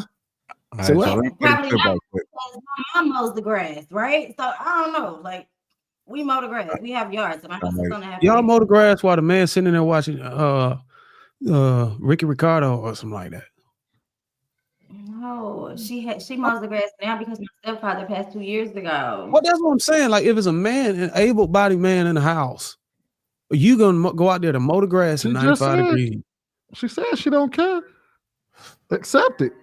I think she being unrealistic. All right, y'all. Let me go ahead and play this. He's saying we sharing the load, right? And like she said, I did it last week. I used to lying. Agreed to. It is what it is. I'm looking at you right now. I see your arm. You got the elbow near the arm. You was not cranking. You won't even be able to crank that damn lawnmower, Aisha. Just stop. Are we talking about a push lawnmower? A Dear John. Okay. You don't even know. You don't even know where to put the gas at. She don't even know how to prime that thing. Okay, I'm a veteran just like you. If you think I don't know how to use a lawnmower, you're crazy. Okay, I get excited about yard tools in my old age. Okay, so what does the shovel look like? What I'm saying is, what does the shovel look like? I compromised for this situation, thinking that I could handle it. So I did all of the things that I wouldn't normally do. Like, okay, I'm gonna compromise, right? It did not work for me. I was not happy. Sweeney, So I ain't that's why killing I think the entire point. Sweeney. I think the entire point, though, Bruiser, is that's why I said whether the guy does it or not, or you know what I mean. I'm assuming that she got a man that would that pretty much would still do those things, right? Like she got Julio coming over there every week. But the reality of it is that's the reason why I asked her, is there any job that a man would have to do that she would never do? And she said the answer is no. As long as she has that mindset, I can accept her mindset around 50-50, because there is no job. We spoke about it. You know, these women be up here lying their ass off. But the thing is, we can't assume, we can't make her a liar. The only way we can do that is if we call the dude, or like there's no way to make her a liar. Man, I got this clip. Let me play this clip. my nails done, I want my hair done, that's for me to do. If a person can't do that, or if a person isn't offering that, doesn't mean that there's something wrong with the person. You need to take a look at the fact, why do you constantly want something from somebody? And then if they cannot provide that thing for you, why are they automatically the bad guy? Why is there no self-discovery on you taking accountability for the things that you want versus the things that you actually need? Because there's many things that you can provide to a person that go outside of the monetary value that don't require me to give my all in the first conversation. So there's a level of unnecessary expectation. You know what that sounds like? What? A tapeworm. A parasite. A parasite. And it's not all women, right? Women are starting to more so break away from the paradigms, just like men on the opposite end of the spectrum. But the voices that are really loud is what you hear from the unbalanced, unbridled feminine energy. It produces the self-sabotage that's on the single scene. Yeah, you may putting out the vibration, I want it all, he got to pay for everything, he got to be able to send me money just to be able to go on a date with me and then pay for the date. Like all these different things we hear. May send out the APB energetically and attract some of that. That's not balance. A man that's going to show up in that space is often not going to be balanced with his feminine component to be able to provide other things. He usually will have put a lot of energy to manifesting money, financial, material, and he's great at that to be able to accommodate those things. But that's why they end up in counseling sessions with me 6 months down the line. He done put his hands on you. Yeah, because money is all they had to offer. Exactly. A year in, oh, he's emotionally defunct and unavailable, right? Or unintelligent. Or he tries to force me to do different things. Yes, because you are sending a vibration out that this is what's most important to me. And it's also coupled with the vibration that I don't appreciate balance. And then it shows up in ways that's not just monetary. All right, let's go ahead and get into it. Why do some people feel like they need someone else to give them things like paying for nails, hair? Where do these expectations come from? Damn, it's the same conversation, JR. Yeah, it is. I think I the was woman just don't. there was a video. We're not gonna spend too much time on it, but I just kind of just added on. How you gonna do that to JR, man? He the nicest guy on the panel. You gonna call him out like that? I think it's what Angie said. It's the media. Like they really pushing that for Black media. Like they putting that out there that these things are important and these are things we need. And it's the media really pushing this ideal that you need your hair done, you need your nails done, you need this and you need that. But then again, like he said, that's going to attract the man with less feminine energy and values. What? Not less feminine energy, but he said he's going to lack. And when man is only thinking about thinking about financial, he's going to lack in other areas like being emotionally supportive and things of that nature. If you're a woman leading with, hey, look, I need my hair done. If you're gonna fuck with me, I need my hair done, nails done. And guys who comply to that.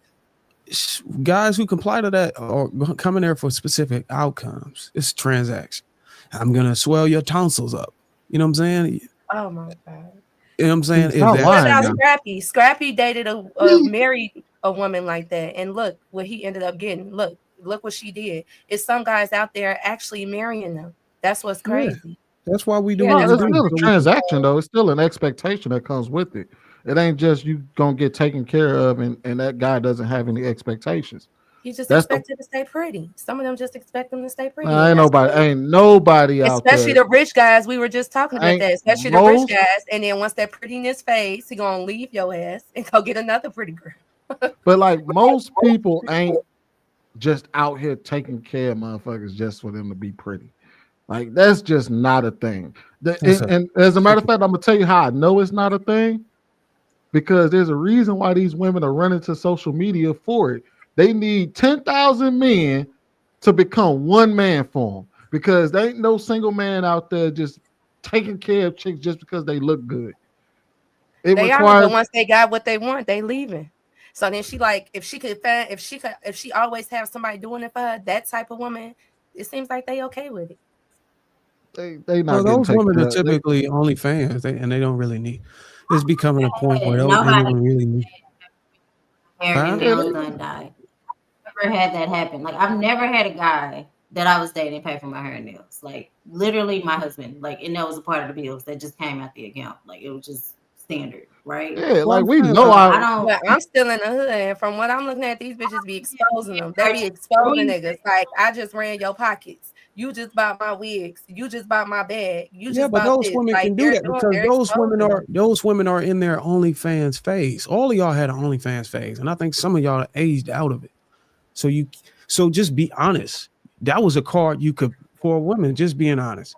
Y'all Darwin, that's all the had a only thing I period. disagree with you. You always say that when we talk about certain men, you be like, all men not like that. But then when we talk about certain women, you put that ideal to No, all you're not women. listening That's to what not I'm saying. true. You're listening too far into it. I'm saying all of y'all women were at y'all peak beauty at some point in time of your age. Some of y'all still are right now.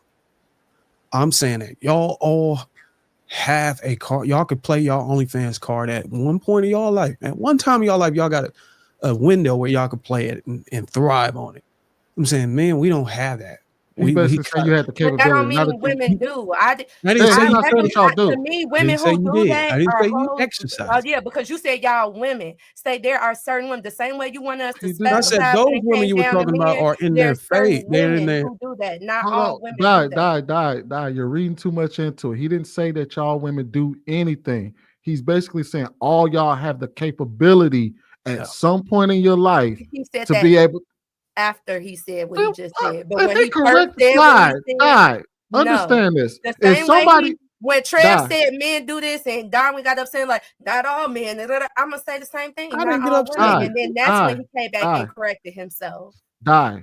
If And somebody all women correct, don't have that die, capability. What about the die, fat women? What about die, what about the women who don't take care of themselves? What about the women that y'all deem ugly? It's not die. all women. If somebody corrects themselves before you have a chance to, why would you then go and try to argue about something that they said before the No, I was correction? still talking when he corrected himself. Sorry, I was It's finishing. you No, I jumped was in and tried to finishing my tell him what thought. he was I just saying wanted to wrong. make sure he say certain women the same way he wanted us to No, specify that listen, it wasn't all I'm gonna men. say it I like this. wanted Let him me to put it like this. specify Let me when all change the women too. contrast. All right, you Let me still Ain't change nothing talking. wrong with me wanting it. There's Let me nothing change wrong it with me real wanting quick. Let's just look at men. I say men, I say the back phase. The phase where this dude has just got plenty money.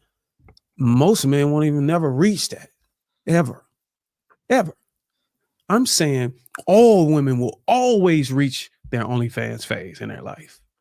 That's the benefit. That's the difference between a man and a woman. A woman will always reach a phase in her life where she can play a card and say, you know what? I'm done with work. I'm going to go OnlyFans because I can. Men can't say in a point in his life, at any point of his life, or at 30 or 25, that's, you know what? Fuck it, man. I'm gonna go ahead and go just get the bag. No, nigga, that's contingent upon your skills, your tenure, whether you able to work up to it. We don't get to play that card. We have to earn that card. Y'all are born with that card, and y'all just got to age into it and age out of it. And whether you want I to play that understand, but card, men can do other things. They play the dick card, they play the funny card, they play the charm guys, the guys that look good. what It's so card they many play guys on you out there then? that look good that's able to do that. So I get what you're saying, but for men, it might not just be money. The broke niggas could do it too. I didn't see a lot of broke niggas So get what pussy broke nigga played it? What broke card did he play on you? because they look good. So he played a look good card on you, and you Yes. No, got some not on broke dick. me. Not on Well, me, but I can you see it all the time because I see it all the time in my news every feed. time you say something, I you see say it you all the always time in see my it on news. another woman. They don't never have the experience on your own. That's how I know you be Because lying. I don't know, because I know how I date. I'm sorry that I don't carry some characteristics of these fucked up ass women. I'm sorry, but that don't mean these That's some women older don't type person. exist. I've seen That a don't woman mean I do. don't see them. All women don't date like that, Darwin. But some women do. Some women don't think about money. Sometimes they thinking about how good he look. I know one of my Listen, friends told me you read too she far didn't want into to it. have kids. She Do you agree? specifically Do had you kids with a agree? white man because she didn't want her kids to come out with a certain Do you type of hair. agree that That every white man wasn't Die. even had no All right, money and let's make couldn't sure we take care sharing of the them. mic, man, because the same people Doc, keep do talking. you Let's make agree sure that at one point every woman on this, we got 5 women on this on this panel that I know of biologically. Do you believe at one point in every one of y'all life, y'all will at y'all peak beauty? Some of y'all still are. I'm not gonna say it. That y'all have the opportunity to play y'all OnlyFans card and flourish off of it. Do you believe that? Yes. That's But all I I was don't saying. believe all women are the ideal version of beauty. I don't feel like all women have that chance. All right, y'all. We're gonna go ahead and get to this main topic, man. We're going to get these super chats. AP accountability partner $5 says John Deere, John Deere, John Deere, John Deere. Dear Johnson doesn't make a lawnmower, darling. AP accountability partner $50. Shout out to you, man. Symbology 101. I see the way your brain turns. I don't agree with you, but I love the way you process. Aisha, the way your cheeks raise whenever you smile melts me every time. Allie, the way you just sit there and soak up the convo. Femininity. Harrison Davis, 499 says salute. I appreciate you guys. And thank you again, AP. I really appreciate that. Let's go to get to this main topic. Casey sent it to me as well. I don't know, AP again, $50. Dang it. $50 says Symbology continue. Casey, that ultra brown skin, so rich, so shiny, and full lips and nose. Your essence shines above all. Simp class over. To my brothers, all of you are dope brothers, setting the He gave example. Casey a lot more, didn't he? He put her on one chat on her own. Let's go ahead and get to this clip, Telling man. her. Are men intimidated by successful women? Women come up and talk about how successful they are and how intimidated men are, and they never say a word about their character. And I just can't help but think about how turned off women get when men lead with money and lead with accomplishment and end up having nothing but unavailability and coldness and lack of emotional development, because that unfortunately is what it takes to succeed in certain career fields. You can look it up. And for some reason, women think that the success that they've amassed has somehow happened without them becoming devoid of a lot of the personality and relationships that men are devoid of. And they flex their accomplishments and money the same way men do. And somehow we make it different every time. No disrespect to you, but you didn't say about being a good woman. Nothing. Why You didn't would say she? no. I'm just Fuck gonna- all that, bro. Didn't say nothing I about. can tell you why. Why Let would she him say- finish. Let him This finish. is about a larger point. This is not about her as an individual. We don't hear I'm successful, I got my degree, and I've been in therapy the last 3 years working out my issues. I just bought a house, and I also identified my childhood trauma and it took inventory over my baggage, and I got it out the way. Oh, also, I'm loyal. My time management is on point. I do what I say I'm going to do. I'm considerate. We never hear any of it. What I hear is when men say that y'all act like, when men say that y'all have turned into alphas, what we're talking about is the worst parts of manhood. Y'all have taken it on. Now, the problem with men is that we won't admit that those are the worst parts of us too. But shorty, y'all have taken the worst parts of what it means to be successful, and y'all wear that like a badge. Look at what it's done to us. If you need an example of what it looks like to only live in your accomplishments, look at the black men around you. You in a city full of them. Look at how devoid they are. Look at what it took them to get to where they are. Look at how underdeveloped some of them are emotionally. This is what you want? Is this what we're gonna do, to let accomplishments be band-aids for that? All right, let's go ahead and get into it. Let's go, Trev, Allie, and Casey. No, let me just say this. I've been on panels with AP. He's just clowning. That is all love. So don't go in on him. We've been on panels together. Yeah, it's all love. Okay. All right. I don't think there's a direct correlation between a woman's or even a man's career and how he's going to behave in a relationship necessarily. I think that some of them are just assholes. I think that there are some women who just don't value men enough. I've been speaking a lot about that lately, and that's what I really think it all boils down to, is that the perceived value of men is low. And that's why many females just don't feel like they need to put in the effort for the man. They get into the careers because they are worried about themselves. and that's fine. But if they value a man, then they be able to do both. I know some extremely successful women who turn that shit off when they get to the crib. They treat their husband like he deserves to be treated.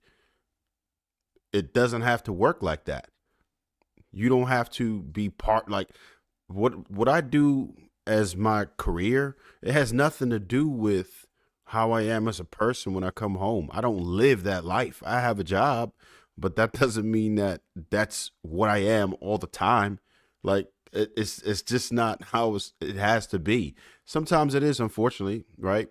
But most of us as adults, we should have the ability to be able to compartmentalize our duties. Like we know what we're supposed to do. And it's just if you care enough. Most of us are too lazy. Most of us don't feel like putting the effort in. And most of us are just self-absorbed, and whether it be narcissistic or just hyper individualist, we don't care about anybody else and what they think. And sometimes we just put too much value in ourselves and not care enough about your family. We don't understand the duty of family. We don't care about the meaning of life. All we care about is what the hell I want to do with my life, and I'm living my life, and YOLO, and F all y'all. Forget everybody else. That's what the problem is. I was gonna say, Trev, I think he was speaking specifically when he said the worst types of masculinity. I think he was speaking specifically about the type of man that would do what a woman like that would do, which is lead with their money as a badge that mask the other qualities that you should have. I think that's what he was speaking to. So those type of men would have that mentality or that mindset where it's the worst parts of masculinity. Would you agree with that? I believe that there are some people that behave like that. Yeah. But I'm around a lot of individuals, right? Some high functioning males, right? And what I would say about that is when you're truly high functioning, you make your money, right? You still have good moral character as somebody you could trust, as someone you could take advice from, as someone you would not mind being around, as someone you could trust around your family. Good people are good people. There are some people who are just wired well, and there are some people who are just complete degenerates, right? Some people who are lazy and they are untrustworthy and they would be shitty in a relationship and they're self-absorbed and they still think they're the shit even though they're complete trash. Yeah, I think that's who he was speaking to. Those type of people. Everything you just described, I think that's the type of man, like the type of characteristics we tend to see those women who lead with their money, and that's the characteristic he's speaking to. Go ahead, Alan. I think on both ends of the spectrum, men and women, when you lead with money, I feel like quality individuals know that can be gone tomorrow, right? That literally can be gone tomorrow. I see it all the time. You can have people who are top earners that get fired the very next day. Look what happened in tech a couple years ago. Meta laid off thousands of people. Look what's happening, all that stuff. So I think anybody who leads with money and makes that their personality, their characteristic, just like the girl in the initial video in the first clip we watched, where she's clearly all about money, not wanting to look like someone who works 50-50. When you make something like that, when you make finances your entire personality trait in your career, it's going to rub the other person the wrong way, because you got to be able to operate whether you're both earning $50,000 combined or $200,000 combined. So I do agree with his overall message to the audience when he said, look at all these men in the audience that have put that on the forefront. What did he say? They're devoid. And particularly in my experience, when you see successful Black men, it's harder, right? And I see successful white men struggle too, and it's not pretty, right? So if you lead with money like that, it's never going to come out pretty. So I do agree with the overall message that both parties shouldn't act like that when you're entering a relationship. You should talk about the things that matter, whether you're a kind person, what you prioritize, all of those things. whether you're equally yoked spiritually, mentally, emotionally.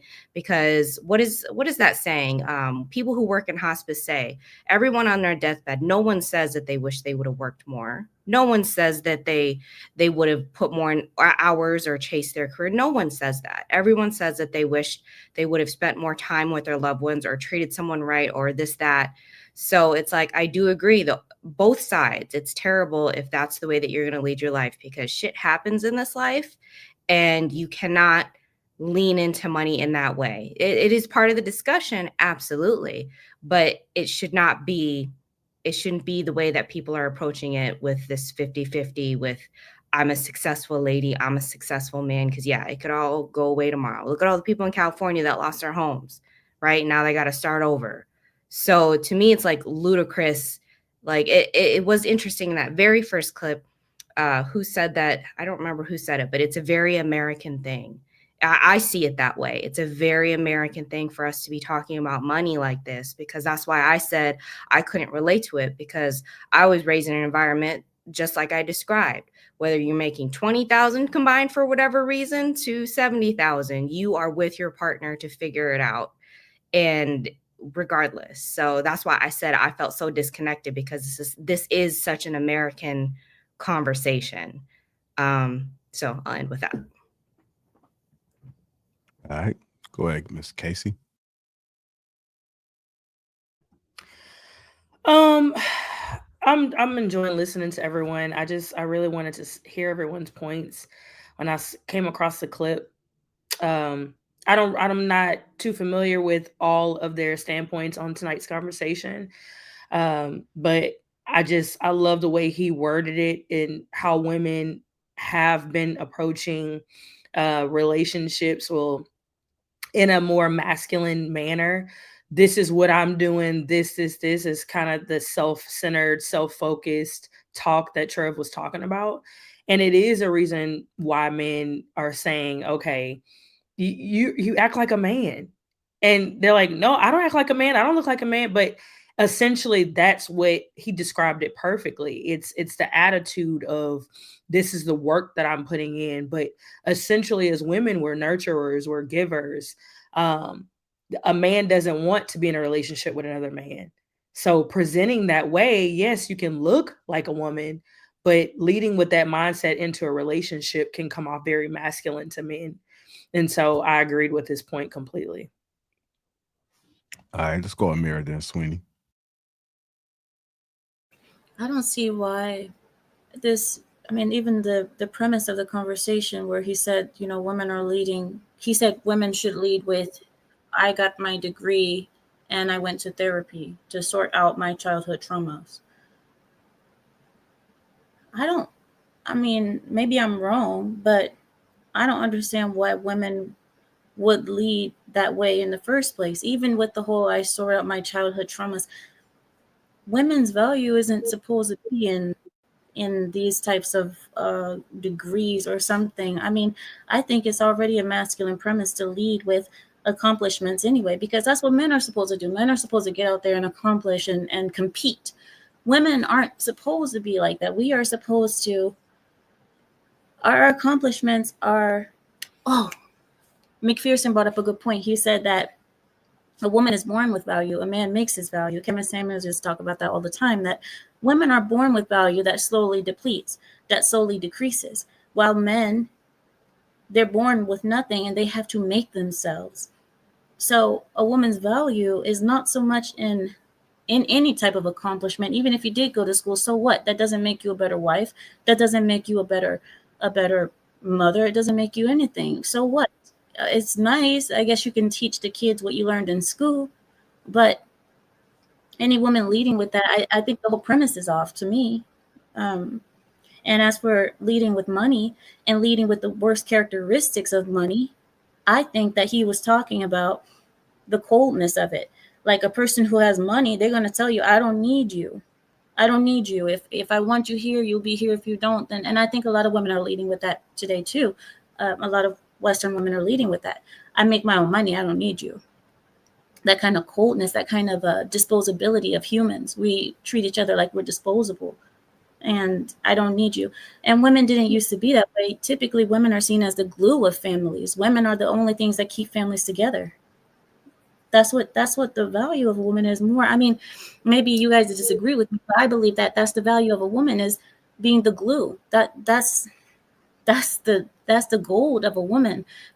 If you see so many families without, if you see the women, I'll give you an example. You have a family, typically, not always, but typically the women are the ones who keep the families together. If you see a kingdom, two kingdoms that want to stop warring with one another, if they stop wanting to go war with one another, they marry their daughters into the next kingdom. They say, okay, Spain and Ireland don't want to fight anymore.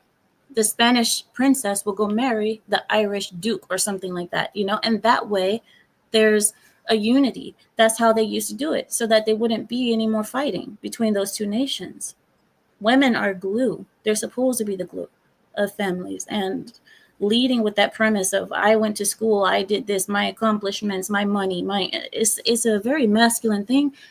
And I think that's what he meant by women starting to act and lead with more masculine traits. So that's you're completely right, Amira, about women being the glue of the family. Women are supposed to be the heart and nucleus of the home, right? It's almost like the heartbeat of the home. They bring the warmth into the home. So that's completely right. But I think the mindset of women, and this is going back to Trust's point, the mindset of women is, I don't want the responsibility. I'm doing me. I'm focused on me. It's all about me.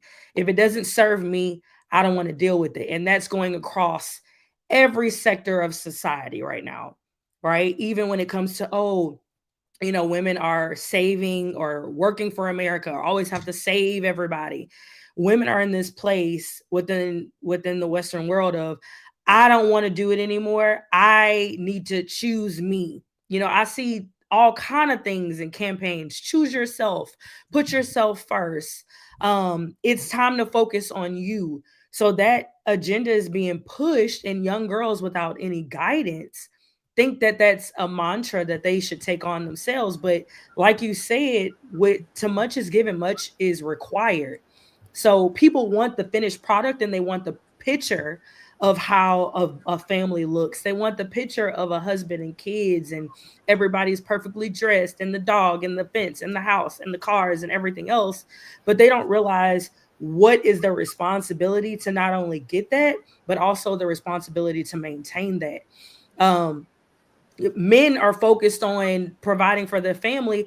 It's always the women who are cooking and making sure everyone's invited properly to the home for get-togethers, and organizing the children, and making sure that everyone, if you have family coming in town, it's the woman that's making sure, and the husband may work together with flights, and making sure that the guest rooms are perfectly stocked, and the rest of the bathrooms and the snacks are in the fridge for family coming and visiting, and all this type of thing. That is the responsibility. That is the weight. But that's something that we have innately in us as women. But women are running away from our qualities that are innately in us and God given to us. I think, Ali, did you want to say something? Because you came off mute. No? Okay. I had a question for you, Amira. If a woman doesn't have children, and or the children are grown and she's not married, what value does she have? You said if the children are grown? If the children are grown, or she doesn't have children, and she's not married, what value does she have, in your opinion? If the woman, when she's younger, if she established a foundation with her husband, that's why marriage is so important to us. You develop value with your husband through the time and the effort that you give to him. You serving him, he's going to see value in you. Where, do you remember McPherson was saying that when a woman gets old and wrinkly, oh, now I can give discount. I don't have to take care of her as well anymore because her beauty is down. We see it as, if a woman has given you her best years, she is more valuable. She is more golden to you because she's given you the best of her. If you have a woman who is coming at the end of her maybe fertility, at the end of her beauty, and she's expecting that you're going to treat her like the woman that came to you in her early 20s, It's not going to happen. So what value does she have? It depends on what type of foundation she built when she was younger.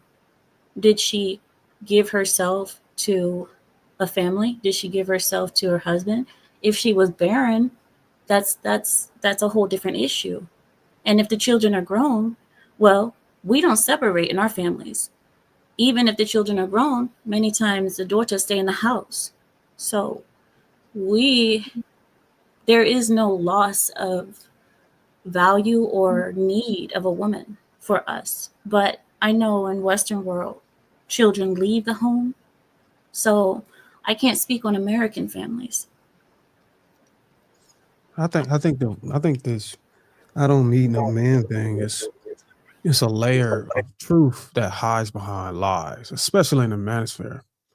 Because you'll have a group of women that will push back against women in videos that are saying that they don't need a man. And they'll be like, yeah, we do need a man. We want a man. But the question becomes, if let's just hear me out.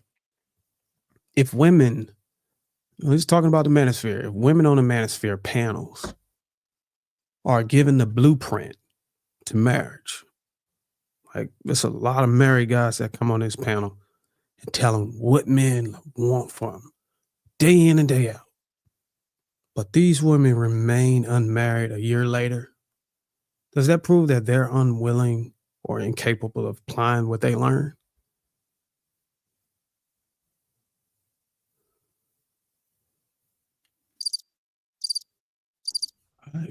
Yeah, I think you have a point. If you're making yourself a part of networks where you're seeking information and you're looking for a different outcome from what you have been receiving, and if you actually find the conversation and the feedback that you're getting, you find it of value, you got to ask yourself, are you actually taking heed and putting that to use? Or are you just listening for entertainment value? Because I think a lot of people, we can have these passionate conversations, but you have to look and listen to people that have the outcomes that you want. And we've had so many panels on outcomes and listening to feedback from people based on, what lifestyle they're living. Do you find their opinion of value versus another person who doesn't have the outcome what you want? But I mean, if a millionaire is telling you how to get rich, are you not going to listen? That's all I'm saying, because I think most of us, especially the married guys that come into space, I'm not talking about the guys that just come in here and beat up on women. I'm talking about the men that come in here and challenge the women that say there's a problem with men. There's a problem with what we have to choose from. And we sit here and give them every avenue of approach to a workaround to get around that and position themselves so they can be around the man that would marry them and that's more desirable. And they still can't figure out of months of years of being participants in the manosphere where we literally give out all the codes and cheat codes and blueprints, and they still can't get married. Is it safe to say that these women don't need a man? They not verbally saying it, but their actions are displaying that. I don't need a man. I think some people, what they do is they'll listen to you, and if they don't want you in particular or they don't desire you in particular, then sometimes people don't put a lot of weight into what people say. Yeah. When they don't realize that a lot of times y'all are speaking, or you may be speaking in general terms as for all men. They go, well, you don't speak for all men, so you can't tell me anything. So I think a lot of people kind of discredit certain points from men and women if they don't and we've had this conversation about the messenger, the whole messenger conversation of, do you listen to the person if you don't necessarily align with them, even if they do have the outcomes that you desire? So what does it take for a woman to look at me or any man in the manosphere or any man that's trying to bring the solution and tell them how they can get it? I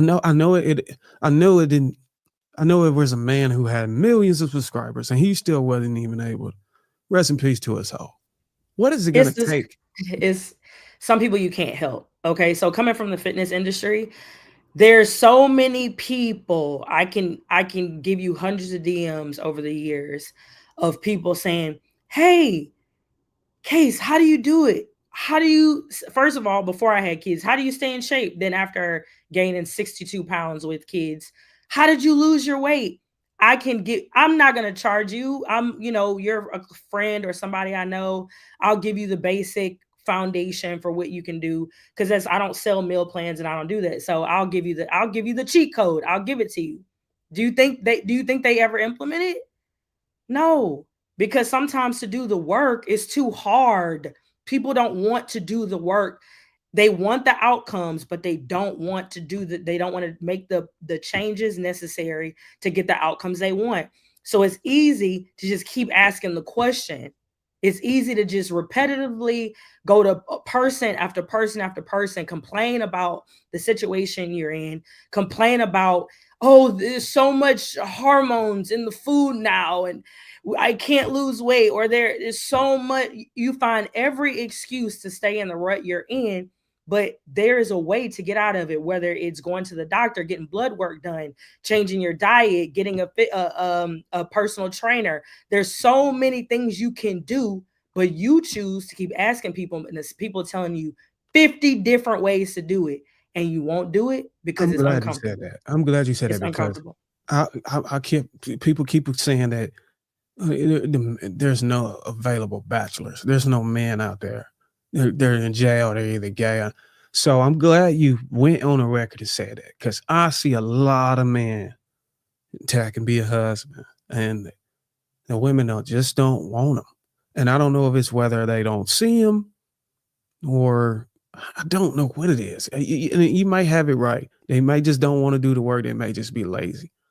But if they're coming on here or any space that's got have men that's married to have the proven results, and they're telling them all you got to do is this, and that, and they still not doing it, it just tells me that they don't want. I don't want to say that. I don't want to give them a pass by saying they're lazy. I just think they intentionally don't need a man. I just think they don't want or need a man. They're in a position in their life to where they once they get comfortable where they can pay their bills, the sense of urgency goes away. And they're like, you know what? Fuck it. I can do this all day. You know what I'm saying? So yeah, I was and I completely agree with you, Bruce. I think they get to the point where they actually they don't care to desire it. And kind of segue back to the actual question or whatever. I was thinking about what Trev, Casey, and Amir said, right? And I don't think it's masculinity that they're exuding. What I would call it is actually toxic femininity. And if you think about it, it's because if you think about why men lead with it versus why women lead with it, there's a complete different reason for why we would come to a woman and say, I got this, I got that, I got that. It's because we're trying to prove to her, I can take care of you and the family and the kids, yada, yada, yada. Whereas when a woman leads with her finances or she leads with that energy, it's because she's telling you, this is why I don't need you. It's a totally different dynamic. And I think that's something that is exclusive to women and when it comes to their femininity, because they expect a man to still be a man, but they weaponize their accomplishments against men when they're trying to disqualify them or write them off or diminish their roles and diminish their importance in life. So I would argue that no, I don't think it's toxic. I don't think it's masculinity or the worst parts of masculinity. It's toxic femininity when a woman comes out and leaves with her wallet and leaves with her accomplishments and leave with her money, because what you're really doing is you're trying to beat your chest to tell us how inferior or how unnecessary we are in your life. Can I answer to you, Sweeney? Yeah, go ahead. When you said that, I'll disagree with you. The reason I disagree, I hear what you're saying and I understand completely your concept, but I disagree because toxic femininity is using feminine traits in an evil way or a toxic way. A feminine trait is not leading with money. That's a masculine trait, especially something that women envy. A lot of women have penis envy. And I hate to say it that way, but it's kind of vulgar. But a lot of women do have penis envy, and they're using that masculine trait that they see that men have against them. But using a feminine trait against a man would be something like using their vulnerability against a man. Like you see women always crying wolf, that kind of stuff. Now that's a feminine thing that is a feminine trait, but women use it against men in an evil purpose, in a toxic way. So over mopping the floor. The other thing I wanted to over clarify cleaning can be toxic femininity. Over cleaning the house or some shit. Will you stop it, Mr. McPherson? No, the other thing I wanted to clarify was Lapeef. When I answered your question about value, I wanted to clarify what I meant about value, because remember how we said that the men are born without value and they create their own value, while women are born with the value that slowly decreases. I say that in the sexual market concept. But once a woman is married, I believe that sexual market value is irrelevant at that point, because she is in a marriage, she's stable.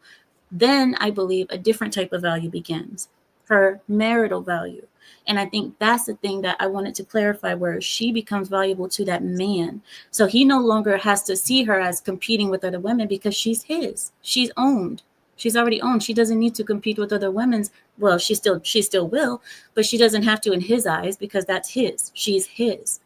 That's what I meant by when she gets older, she has developed value in his eyes. And that's what's important, because maybe another man might see her as old, fat woman, but he looks at her as the mother of his children. That's the woman that birthed my children. Every mark on her body was something that every mark on her body was something that came from our marriage, our life. So he's not going to. I'm glad you cleared that up, Amira, because I was going to say, what do you mean a woman value to her husband decreases by her age? But I'm glad you cleared that up. When my wife get fat, I'm gonna look at her at the same. I'm like, that's my wife. That's the mother of my child and my wife, and she beautiful. No matter, I don't care how big she get. That's gonna be my baby. That's how men, like, there's a reason why you can look at an old couple and you can still see the light in their eyes when they look at each other, because I think this one dude, I was watching this show, and this man said that oftentimes over time, no matter how old a woman gets, the man still sees the woman he first saw when he looks at her. Even though she's old and wrinkly and everything else, he still sees the same woman he saw when he first got with her. That's I've the heard woman that before too. And I'll be honest with you, I still see my wife as the same woman that I saw when I first met her. I don't know. But that's because she's valuable. I was gonna say, hold on, wait a minute. The reason why I paused for a second is because we met in high school. So I thought you paused because she ran across the screen or something like that. I thought he was getting choked up. Oh, you thought he was gonna tear? I'm gonna do that. I thought he was crying too. I thought he was like remembering the moment of when he saw her. I was thinking about all of that, but then I thought about it like, am I supposed to still see it the way it said when I first saw her? Because we was young. If you would have teared up this shit when it went viral. I'm gonna do that to see if I can get the numbers up one day. I feel like when I heard the clip, I agree with him when it comes down to finding a woman of value, but I don't think that's traits that only women should aspire to have. I think men should also aspire to have those traits. I don't think that. I feel like if we both have trauma, we both should be actively working on it. We should both be considerate. Just talking about the characteristics, I don't feel like any person should lead with their money. Far as women who don't get married, I don't feel like every woman's value is in marriage. I've noticed, like, one of my friends, she don't know if she want to get married, but she's done so much work within the community and within the kids. Like, I do agree with Casey. I feel like a woman's value, especially within the home, is to keep things together. But I feel like some women also take that value and they do that with the community too. I've seen women who aren't married right now. They're keeping the communities together. They're focusing on the kids. Millionaires are hiring them just to help keep their companies together. I feel like women just keep things together.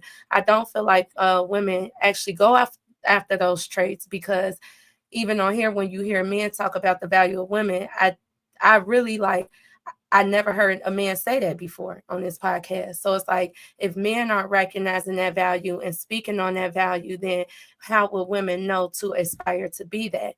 Luckily, I was raised in a church, and I've seen families, and I hear my grandmother, she was married. I seen my mom be married, and my grandmother, she did keep the family together. My mom, I did notice that I wish in certain situations, especially with one of her husbands, who was a great stepdad to me, even though he had his issues, I felt like they could have worked harder, and I felt like, because my mom, she did lead with a lot of masculine traits, that she and because she was like the top earner, she didn't recognize that value within herself. So I agree 100% that women should really just pay attention to how to keep the family together. And selfish women, they shouldn't, like, when you lean with your accomplishments and you lean with your job, sometimes your purpose, you get thrown off track. Now you're taking on a man's purpose just because you're at that time earning more than him, or whatever the case is. Like, no, your value is to keep this family together. And I feel like even after the kids leave the house, your kids are going to ask you, how did you keep the family together? You're still continuing that legacy through your kids. You know what I'm saying? So even though the kids might not be there, you can still help with the family. Or what if a woman is unable to have kids? It's not fair to say that because she didn't have kids, it's nothing. No, she can still be of value to her family, because I know when it comes to me, I don't just think about my household. I be thinking, like, is my sister cool? Is there, because I'm a big sister too. So I'm thinking, like, is there any advice I can give to her? I still think about my grandmother. I still think about my grandparents. I think about keeping all of them together. So that's Why don't you really, just have your own family? because some women can't have kids, When that's has just that stopped? something they can't When do. it's But 2025, that's not stopping people from having families. They just adopt, yeah. yeah, but You can that's either if they adopt. want to. Some people don't want kids, but they do put their energy towards other things in the community and keeping things together. That's why I said Now I you don't just. can, Well, but can you Di, give me an you example can of what do. they do in the community keep the community together? The women that don't have families. Yeah, I've seen it. Like, I've seen, I'm saying, because can you they give me do an that. example of a woman that's not becoming a wife and becoming So, a for instance, I have a mother? friend that's currently in school to get her doctorals in psychology. She goes to different schools, and she tries. Well, she don't try to. She help the women understand their role, because she studied it. She knows it. Her mother exudes it. You know what I'm saying? She hasn't found a man for her, but I see her keeping the community together. She's going in and fixing broken homes where they don't have mothers to teach them these things, or they don't know how to get resources to find the men in their life to teach them what they need to know. She goes in and she provides them with those resources. She also keeps companies together. Millionaires hire her to problem solve within that company, to come in and help fix the attitudes of the women who feel like, okay, I have this position, I don't need to listen to this man, or whatever the case is, because she knows about it. That's something she studies. She's keeping that community together. And like I Well, said, that's that what I think the job you're of. keeping. Well, let's see that example you gave me. You said this woman is going to go get educated so she can come back and help out the people who failed. Yeah. So that community, I would argue that is just putting a Band-Aid on, or just I have an example. giving them a resource or something so they can continue to thrive and fail. Because It's not everybody really a matter of. in our community don't have family. That's part of not an That's not a indirect effect community. of that's a part of the indirect effect on slavery. That's why they said, when they talk about slavery and Black people, they really talk about how they broke up the family. Most people who were in those positions Slavery? of slavery, they were able to keep their families together. Most of us had to come back and find our families, but because it's so many broken families from slavery, like specifically that, a lot of us, especially in the lower class community, that's contributing to the problems that we're having, the people that's not getting married, the people that's doing the senseless killings, the women that's out here not knowing, understanding their value and exuding masculine traits. we don't have family to go to. Like, and that's why when somebody said it yesterday, speaking from the penthouse, a lot of people speak from the penthouse, but I'm still down here with these people where we lack these resources. But it makes a difference when someone like her comes in and say, hey, I know you lack these resources, but I'm going to tell you how to get these resources. She's going to tell them what type of men they should surround themselves with, men of God. That's what it's important that I feel like when it comes down to a lot of people in the Black community, they kind of get their family together and they forget about the rest of us. And then when we can't come together and make the right decisions on voting policies, they forget that it's not enough of us up there with y'all to help make these votes and these decisions. Nobody's coming back to educate us. Nobody's coming back and having empathy for us. Nobody's coming back. And it's not everybody's duty, but there are some women who's not married yet who's actually making that change. They're going into these communities and they're, doing Well, that. that's what I'm saying. Instead of going into the communities to go put band-aids on a failing system, which you call it a community, I don't call that a community. I call that just brokenness. That's just brokenness. This ain't nothing for it. Instead of them going to go waste student loans, we're going to get education and go bring the resource back to that. They should be coming they should go up to a man, become a family, and build a community that way. I think that's where they should direct their resources to. I thought the man do the scouting. She's waiting till she comes across a man who understands her lifestyle, who can understand what she's going through. And not even that. I feel like, because she's always said she want to get married, she want to have kids, she want to do things. For me, I feel like I'm glad I didn't scout when I was in high school, because what if I found a man who didn't understand my purpose? I feel like that's my purpose too. I want to be within the community. So now when I get into my purpose and I'm helping the community, I'm around other men who's like, okay, I like what you're doing. I can lead you into this. I have experience in this. And that's somebody I know I can follow. That's somebody I know that shares the same values and beliefs that I share. You vetted out your husband early, or you got vetted by a man. You failed when you said that he don't align with your purpose already. He has a purpose that you're supposed to align with. So but that's the thing. Some women have purposes too. That's what you have to understand. Men is not the only one born with purpose. I definitely have a purpose. I've had pastors tell me are you educating? Are you in charge of a group of women and educating them on these things that we're talking about? Right now, I'm just part of a parent mentor program. I help the kids. That's something I'm good at. I'm good at nurturing children. So that's what I feel like my purpose is. My purpose is. So what I would say, I think it's more effective for a woman to position herself under a man's purpose and submit to his purpose. Yes, and if me and him have the same purpose based on how God has guided me, that's fine. That's the reason why I said I'm gonna be careful what type of. See, that's the issue with some women. They just get with a man with certain money and all this stuff, and then when it's time for him to say, "This is what I want you to do," she's like, "I don't want to do that." Well, did you check that man, his values and what he believes in? If you didn't, and you was only looking at money and his success, you're going to get backlash. You're going to have. Do you really believe God would guide you to have a purpose that conflicts with the man's purpose that is choosing you to be his wife? Do you know how many? I told you it was one man offering me a car and the rest of this other stuff, starting with sex, just because he wants to lead into that. Any man who just picks me, especially because, like you said, I am at a certain, like, I'm beautiful. I've noticed that I've attracted a lot of men who are not what aligns with my purpose. They just did, especially with the community. Let's start here. What is your purpose? My values. They didn't align with my values. I value the community. I value helping these kids. I value helping people that's at this level. That's what I value. A lot of people where I'm at in this community, they like that nurturing. They like the love. They like the respect.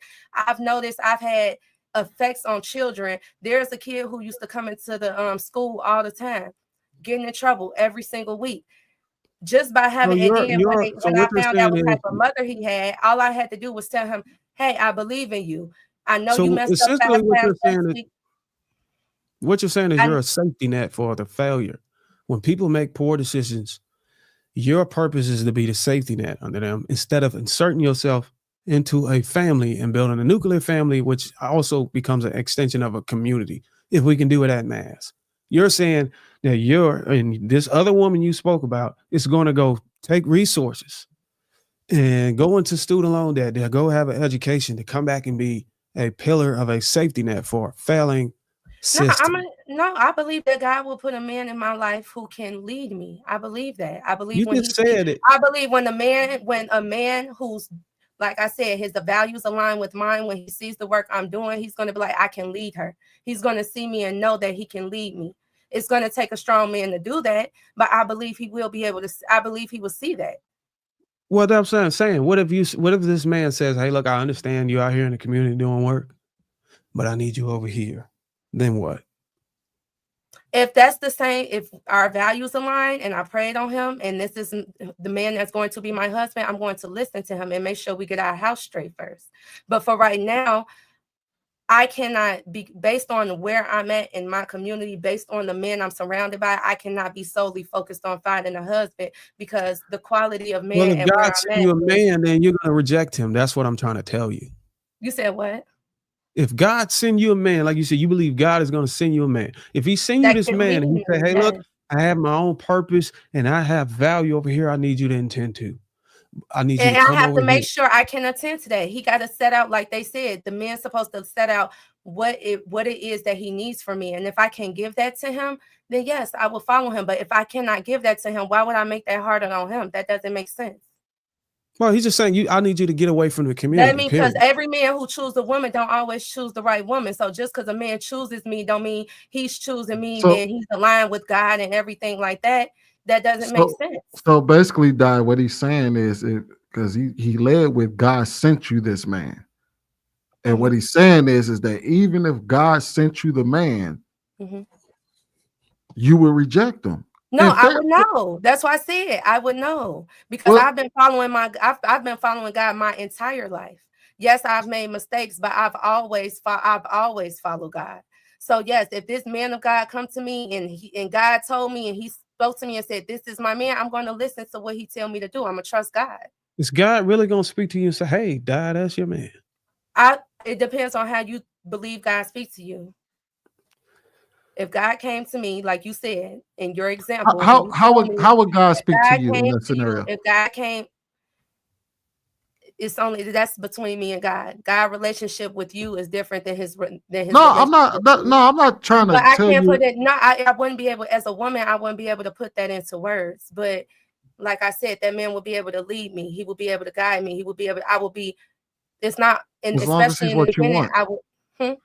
As long as his direction is the direction you want to go in. Yeah, if he's prioritizing family, value, and community. Like, for instance, they said some men draw, when it comes to his purpose, some men just draw a line around himself, and then that's all he care about. Some men draw a line around their family, and he stops there. He doesn't really care about the community. Other men draw his line around the community and only cares about the people of color, and then some people draw a line around the world. If this man is drawing a line around community, that's a man I could follow. A man, I cannot be with a man who's like, I only care about my family. I get it. I don't. That would never sit right with my spirit. And just based on the work I've already done in my community, that would never sit right with my spirit. Your community is defined as a people that's failing and in poverty. You don't see the other side of community. Community could be the married man that's having thriving households. You're restricting your meaning or how you identify community to a place where people failed and had made poor decisions, and then you got to go in the trenches to help that. That's the I'm focused on the kids. I'm not focused on grown as adults who can't change their mind. I'm not focused on that. So these kids, you are focused on the grown as adults too. Because those kids have grown parents at home when they go home. I understand that, but the way that I ended up overcoming a lot of things that I feel like people in my situation wouldn't have overcome was by the examples I had in my life, by the other adults I've had in my life. That's how I overcame, and that's what people feel. And where are you at now today? Sometimes we're in this community, you don't always have family to go to. You don't always have a father. You don't always have a mother. So to make it seem like the only way you can overcome is by having that, and if you don't have that, you're fucked. You're basically saying like a lot of us are fucked. What did you overcome? That's not important to this conversation. Okay, so you overcame And I'm something. definitely not trusting you with that information. Can I ask All a right. question? Go ahead. Simone, when did you become God following? I've been raised forever. I You just told didn't. me, I feel like, but you told everybody that you were a lesbian for a while. yeah, that's like I said, that's your belief. You said that. I didn't believe No, that. but You I'm said that. saying that's a Christian. That's you're going into religion. I'm talking about my relationship with God. Who So God? like Christians, So wait, they I might just no. I believe have you a go to a lot of Christians and the religious groups might believe you go to hell for that. But I felt like I had purpose in that because there were a lot of women who were dating women who didn't know God, who's currently not gay anymore. I had purpose in that. But then when I spoke to God, I said, God, touch my heart. See, the thing is, God is not going to touch your heart So unless can you I invite him Simone, in. So when I was Simone. 19, so let What me kids are finish. you When I talking was to? 19, 20 years Bro, old, y'all I can't asked keep God, bombarding her and with I've never questions. asked God this God, first because I let had me it. finish She's talking. She's tangenting her You way asked out me of. a question. Can y'all let me finish talking? We Thank are, but you. you tangenting your No, way out of Darwin, you're answering the interrupting questions. again. That's what you're You got a doing. habit of that. So, Amira, so when I was growing up, I thought I knew everything, just like a lot of kids do. Your parents could raise you the right way, but sometimes you go off and you do what you want to do. You do what the flesh wants you to do. When I started understanding how God works, I asked God, I said, God, touch my heart. If this is something that you do not want from me, if this is something that is not of your calling, if this is something that is not of your will or the path that Just you read the have for me, word. You got to touch touch it. my heart. Kid you not, right hand up to God. 4 to 5 months later, my sexual attraction to women and thinking that I want to be with women, it changed because I actually asked God to So come the in word and wasn't touch enough. my heart. The word wasn't enough. So that's what I I was didn't asking you. believe So what when the did you? word said because when you police the word like you do, Darwin, and be like, everybody who make these mistakes go to hell, you tend not to When believe the did I say pastors that? that's preaching them to you. You When said have that I ever about said single that? mothers a couple of times. Yes, you have. You said No, they I all should didn't. burn. You've made statements like that No, to I a didn't. strict extremity. Yes, you have. Yes, No, you I have. can speak verbatim what I said. You I have. said the You've women. taken it to I said certain the hold women on, extremes. who die. You gotta let him be able to tell you you can't exactly what tangent he your said. way out of context every time. What I'm saying is, what I said verbatim, I said the women who are pushing for abortion and doing it, knowing the word, knowing the scriptures, and quoting God, this and that. I said, I hope God showed them the same wrath that they show that baby whenever they ripping that baby apart from limb to limb in the stomach. Okay, but That's what I said. you've also said extremities talking about single mothers or people who has made certain mistakes. That's what the church does. It pushes people away who has sinned. What I did was I went to God. I asked God to touch my heart, and God touched my heart. I don't get involved with those things anymore. I Oh had a no, different I get that. understanding. This is the thing. When What, you are in a what I'm church, asking is, you said God have raised to touch your heart to keep you from doing it. I'm saying there is written word that you can read. I'm asking, is that not enough? That's no, because that was written by man. That's why you have to invite God into your heart. You have to invite God into your life. God makes Where did difference, you read makes that at? changes. See, this is the thing. God, a lot of things that we feel like we could change on our own. That's why I'm a strong believer in God. You have to get God involved in order to touch you in certain ways that humans cannot touch you. And that's what he did. Die, when was the last time you read the Bible? Probably like 2 weeks ago. So you All read right. the Bible, right? I'll Hold on, try. wait. What's the point I know that the Bible. I took foundation what's the classes. point you're trying to get at? Like I'm I about to ask. literally raised in the church. That's not the reason why I'm asking. I don't need a Okay. dissertation.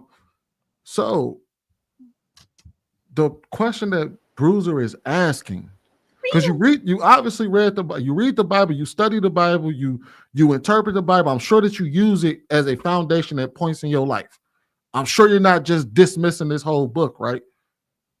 What he's saying is why would you need to be touched by God to change your life when there's a whole written word that you also read and you build foundations on that tells you what's right from wrong? Because obviously then I didn't understand it. That's the thing. That's why you asked God to touch your heart. Well, Give then me an understanding that I've lacked She said it was before. written by Give man. me an understanding that nobody else could get through to me. That's how God works. That's different from what you told Bruiser. If you said I didn't understand the word at the time, I couldn't interpret it, I didn't know that's what it was telling me to do, and then God revealed the Bible to me and the word to me, and it explained something to me, that would be different from when he said the Bible told you what you're supposed to do, and you said, well, Bruiser, you use the Bible all the time and you weaponize it, and the Bible is written by man. Because that's how most people, when they get delivered the Bible, that's what they do. Y'all gonna burn in hell. Y'all LGBT community gonna burn in hell. That don't make sense. said that. I didn't say you said that. I'm saying that's how I was interpreting it at the time when I was dating women. That didn't make sense to me. Why would God send me to hell over who I love? That didn't make sense to me. So the thing, you didn't read the word. The word was first off written by men. 2, the Bible was translated by Europeans. 2, the Bible was translated by Europe. So me thinking about all this, all that played into effect on why I didn't ask God to lead my heart first. That's the problem. When you ask God to lead your heart, you don't have to go off of what man wrote and When said. you're sinning, it's written by man, but whenever you're doing the right thing or you want deliverance, it's written by God. So I have a question. When y'all as men, because y'all have probably dated somebody else's girlfriend before, y'all have not been completely faithful to one woman. What is your excuses for not following the Bible? Y'all have lied. Y'all have done things that the Bible said don't do. So what were your reasons for doing that? It's because of the flesh. That's what happens at a certain age. And as you get older, I gotta answer the question. I wouldn't argue. I wouldn't, if I said that, I would still, if somebody asked me the question, why would you need God to reveal that if the Bible told you what you were supposed to do? My very first answer would be because I either 1, I wasn't listening, or 2, I didn't read, or 3, I didn't believe. That would be my answer if somebody said, why was you doing wrong at the time and not listening? But I would not use the Bible, I would not use God. And then somebody says, why would you don't need God to tell you what's right from wrong. God already told you what's right from wrong through his word. How come you didn't listen to that? And that will be my answer to that question, is because I wasn't listening to God when I wasn't reading the Bible, and I wasn't paying attention. I wasn't doing what I was supposed to do at the time. I said I didn't invite God into my heart. I said that I had to invite God. Wait a minute. You asked. I wouldn't go and then say the Bible is written by man. Why would, like, what did you do about it? I would answer the question and be honest about it and say I wasn't listening to God when he told me what I was supposed to do in the word. But to me, when you ask that question, you're asking about my thought process. So before I asked God to come into my heart, those were my thought processes. That's why I asked the question. That's the reason why I asked the question. I didn't want to go off on a tangent. I just asked her, when did you start following God? Because of that, because you weren't following for a while, because you were in sin for a while. That's why I said, when did you start following? That was my initial question. Yes, gotcha. So when did you start following completely? I guess I should ask. I feel like I'm still working on it. Okay. So you have brought up a point. You said, God is going to send me the man, and I'm going to know. I'm going to know because God is going to pray on them. Yep, I'm going to pray on them. You said I'm going to pray on them. I'm going to feel it. Not just feel it. I'm going to check my question. My question is, my question to you is, when you say that you're going to feel something, I worry about you saying that. The reason I worry about that is because it seems like you think that God is like Santa Claus or somebody that doesn't have rules or regulations and who's going to whisper in your ear and give you everything you want. Men are not like gifts to women. It's a decision. It's a decision that you make to follow this man. And really you need your father. You need your father or a wali or like a representative to really vet for you, not you, because I don't think that you are capable of doing it yourself. I don't think that most women are capable of finding their own man. Well, that's why you take them to your pastor and you get marriage counseling. You let your pastor vet them out too, especially when you're about to get married. Yeah, I am kind of curious what Marcus got to say. Let's bring Marcus into the conversation, man. I know we was talking about That's the problem. People don't have their own relationship with how other people like tell our them their men. relationship should be. Yeah, like our men intimidated by successful women. It was off tonight's conversation trip. You seen that one? Where he was talking about successful men. Yeah, I'll go ahead and run it back for you. right quick, and then we'll go ahead and get it cracking. We hear women come up and talk about how successful they are and how intimidated men are, and they never say a word about their character. And I just can't help but think about how turned off women get when men lead with money and lead with accomplishment and end up having nothing but unavailability and coldness and lack of emotional development, because that unfortunately is what it takes to succeed in certain career fields. You can look it up. And for some reason, women think that the success that they've amassed has somehow happened without them becoming devoid of a lot of the personality and relationships that men are devoid of. And they flex their accomplishments and money the same way men do. And somehow we make it different every time. Every time. No disrespect to you, but you didn't say about being a good woman. Nothing. Why You didn't say no. Fuck all that, bro. Didn't say nothing about. Let This is about a larger point. This is not about her as an individual. We don't hear I'm successful, I got my degree, and I've been in therapy the last 3 years working out my issues. I just bought a house, and I also identified my childhood trauma and it took inventory over my baggage, and I got it out the way. Oh, also I'm loyal. My time management is on point. I do what I say I'm going to do. I'm considerate. We never hear any of it. What I hear is when say that y'all act like, when men say that y'all have turned into alphas, what we're talking about is the worst parts of manhood. Y'all have taken it on. Now, the problem with men is that we won't admit that those are the worst parts of us too. But shorty, y'all have taken the worst parts of what it means to be successful, and y'all wear that like a badge. Look at what it's done to us. If you need an example of what it looks like to only live in your accomplishments, look at the black men around you.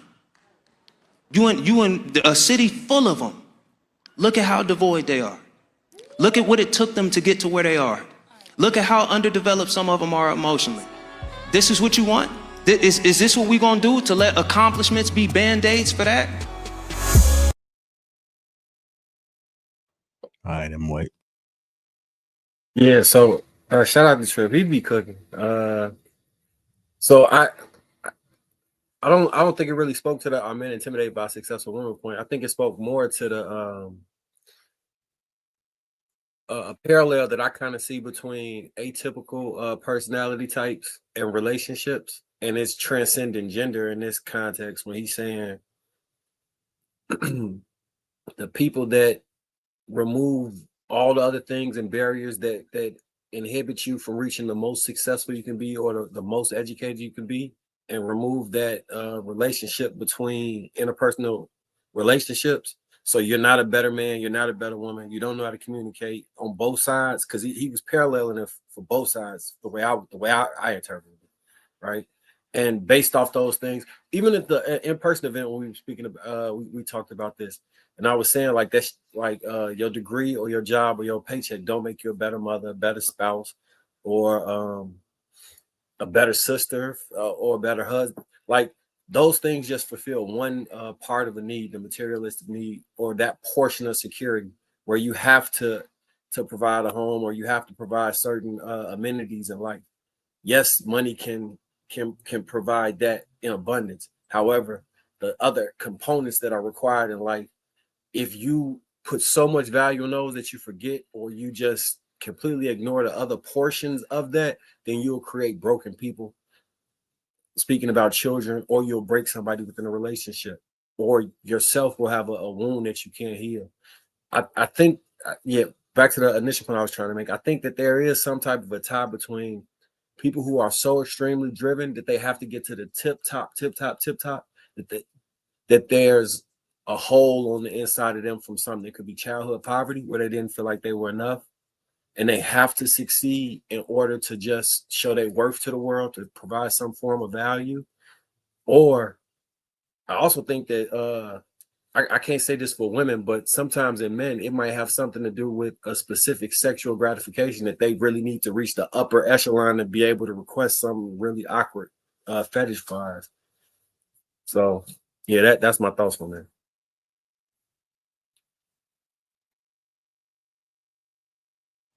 All right. Anybody else got anything to add on this? And all I can say is,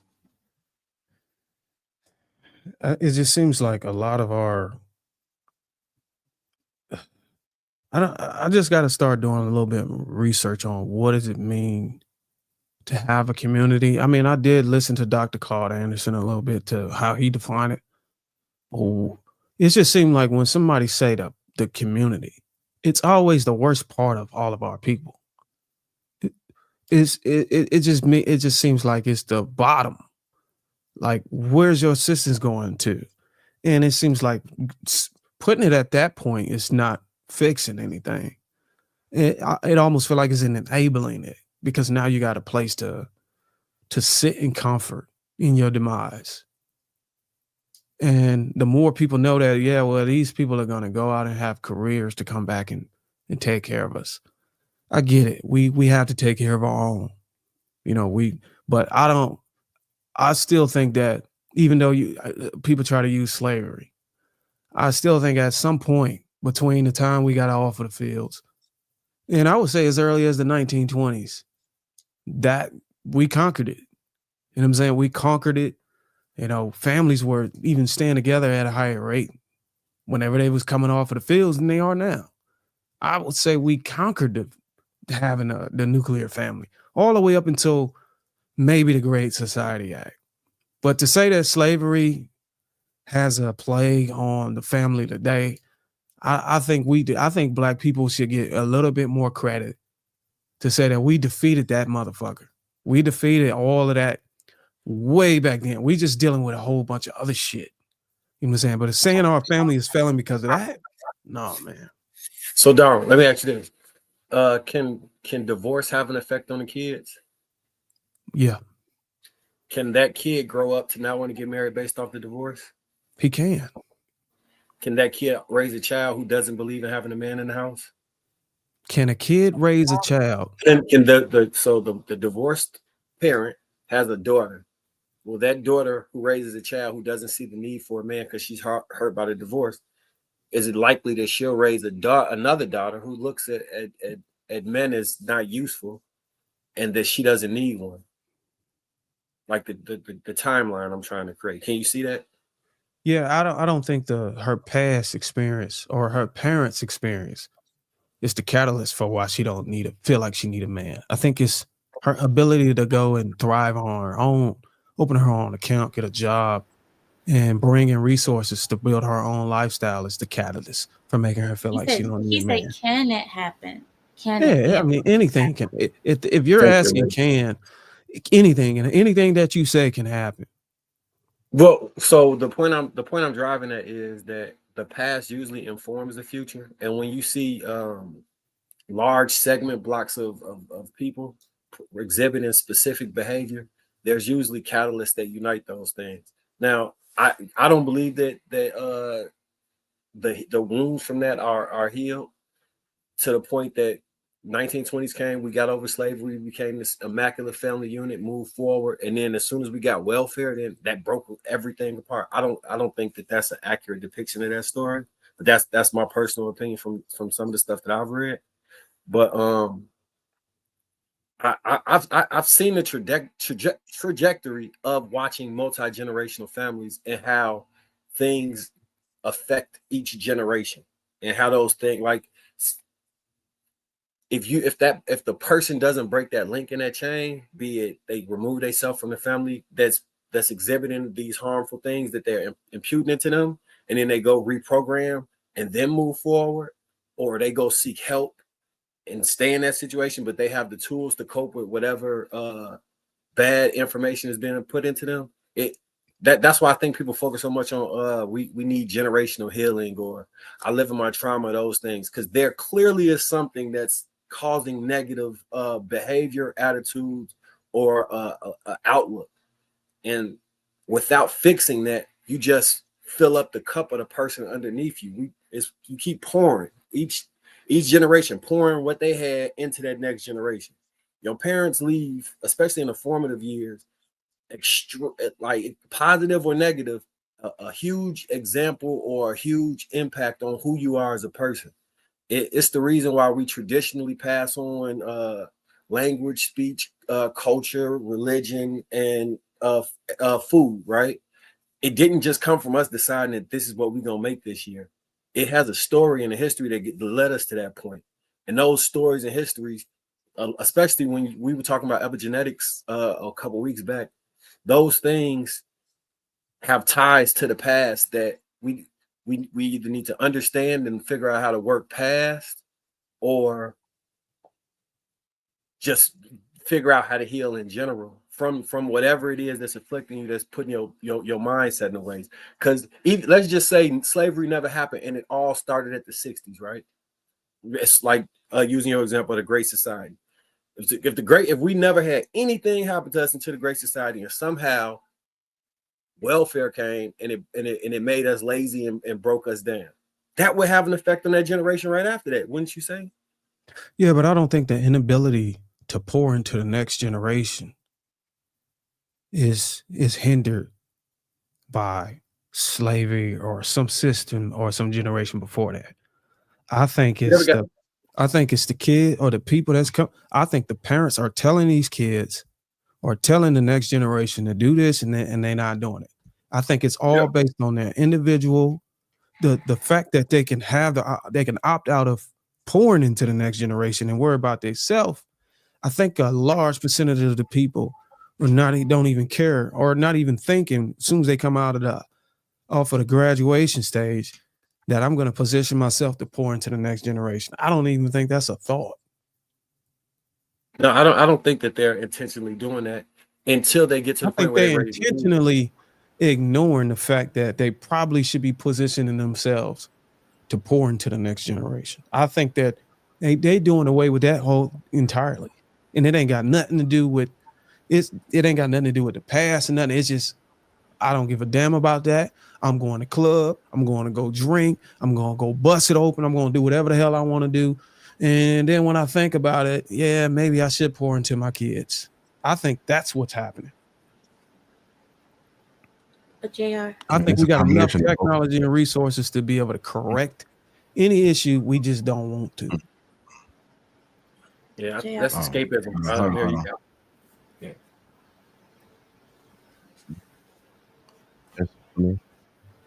I also think we got enough black families that's doing it right to get inspiration from this, to be able to feel like we can do it. Like even the people that are single. And like I said to the guys earlier, the women who come in, and I could pose the same thing to you, the women who come into the manosphere to sit with us year in, year out, we giving them the blueprint. We giving them everything we know men want. But these women can still show up without a man, struggling to get a man. And is that their inability to take the lessons that we're giving them? Or is it the man, there ain't no man out there? So it's a multitude of issues. Yeah. It's not, you can't just point to one thing. It's a lot of things that are going wrong. And we can have these conversations with people, but you know how much reversing you have to do from childhood trauma and everything else, and horrible experiences that they've had as an adult with other men, and trust issues and everything else they're going through, and not knowing how to be around men, not knowing what men's expectations are. And it's almost like anything else, right? So let's just say you could watch fights all day, right? It don't mean you can get out there and do it. You got to be in shape. You got to be ready to put in the work. And a lot of people, like Casey said earlier, are not ready to put in that work. That's a tough reality for a lot of people. It's a hard pill to swallow, to know you got to get out there. We all know. Casey been giving them the blueprint all day. Nothing. It's the same thing. You could tell them till you blue in the face. And that's all you can do, because there are going to be some people who it's not going to fall on deaf ears. You work on those. You control what you can control. You put the word out, right? Every minister that's out here preaching, they know there's some sins they never going to get to, but that never makes them stop. You put out what you know you're supposed to put out, and the people who need to hear it will hear it. And some people just won't. And we just got to understand that. We can't save everybody. We'll save as many as we can, right? We'll direct and guide and pour into as many people who are willing to listen to us. But it's not going to work for everybody. So y'all know y'all always have the conversation of that women don't see men. Majority of women don't see the majority of men on a daily basis. That is the problem, because a lot of women that desire husbands are all looking at the same 20% of man. And y'all say that, y'all talk about that all the time. So most women, and this is what I wanted to kind of tie into to Die, and what I wanted to say to you, Die, is that most women, if their husband was dropped right in front of them, they wouldn't even see him, because he's not in the depiction of what they think their husband is supposed to be in their head. He's not fitting this mold of this dream guy that they envision on television or social media. He's not this overly drawn out romantic, I want to make you my Cinderella type man.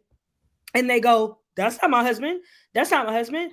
I prayed for this type of guy to be this, that, this, not only just the physical attributes, but also the emotional attributes, which a lot of women misgender attributes for men. They actually want men to act like women, when a lot of those attributes are things that are with innately in women, but they think their husband should present in this way, which is actually in a feminine way. But then they want to call men women.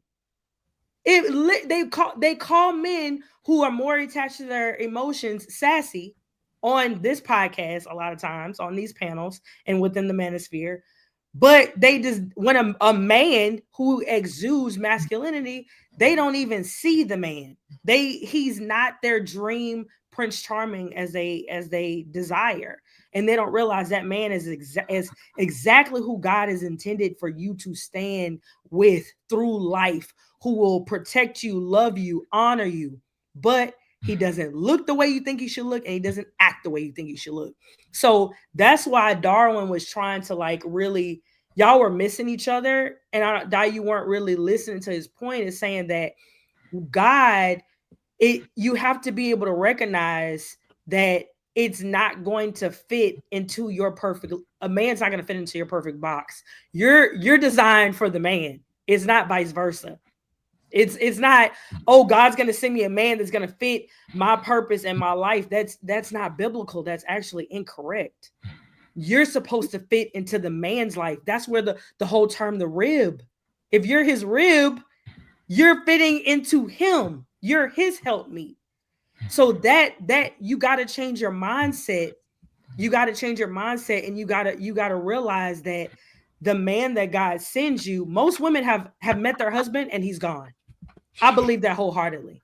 I know a few people from college and after college that had amazing, a perfect couple, but the woman couldn't get out. She couldn't see it.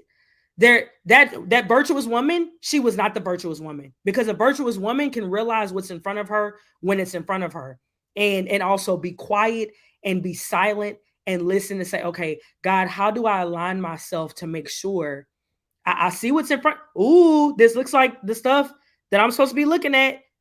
Let me be quiet. Let me make sure I'm in proper alignment with you and with this man, not a man being in alignment with you. It doesn't work like that. But that's what I said. I think y'all just took it a completely different way. But that's no, exactly you kept talking about a man aligning with your purpose. Because if I'm walking in God's purpose, if I'm walking the path that God has set for me, I thought my path was going to be completely different than the path that I'm currently walking now. I didn't think my path was going to be this path. I thought my path was going to be graduate high school at 16, become an accountant, do this, and that. No, God said, I have something deeper for you. I need you to gain a better understanding of a certain type of people so you can come back and help these people. So when I said when he comes into my life, he's going to understand the path that God has set for me. And he's going to be like, I can guide her. But that could be just a season though, Die. And that's fine. We have seasons in life. So if you're closing yourself, you're like, oh, God already told me what my life is. Either you get with it or that you can't I don't feel like that though. That's not a you just I know said that's that probably God like is that's already. not, Yeah, you just said God has already showed me what my path is. So if he don't that you're already, you don't have an open heart or open spirit to receive. No, if how so die. Are you still in your 20s?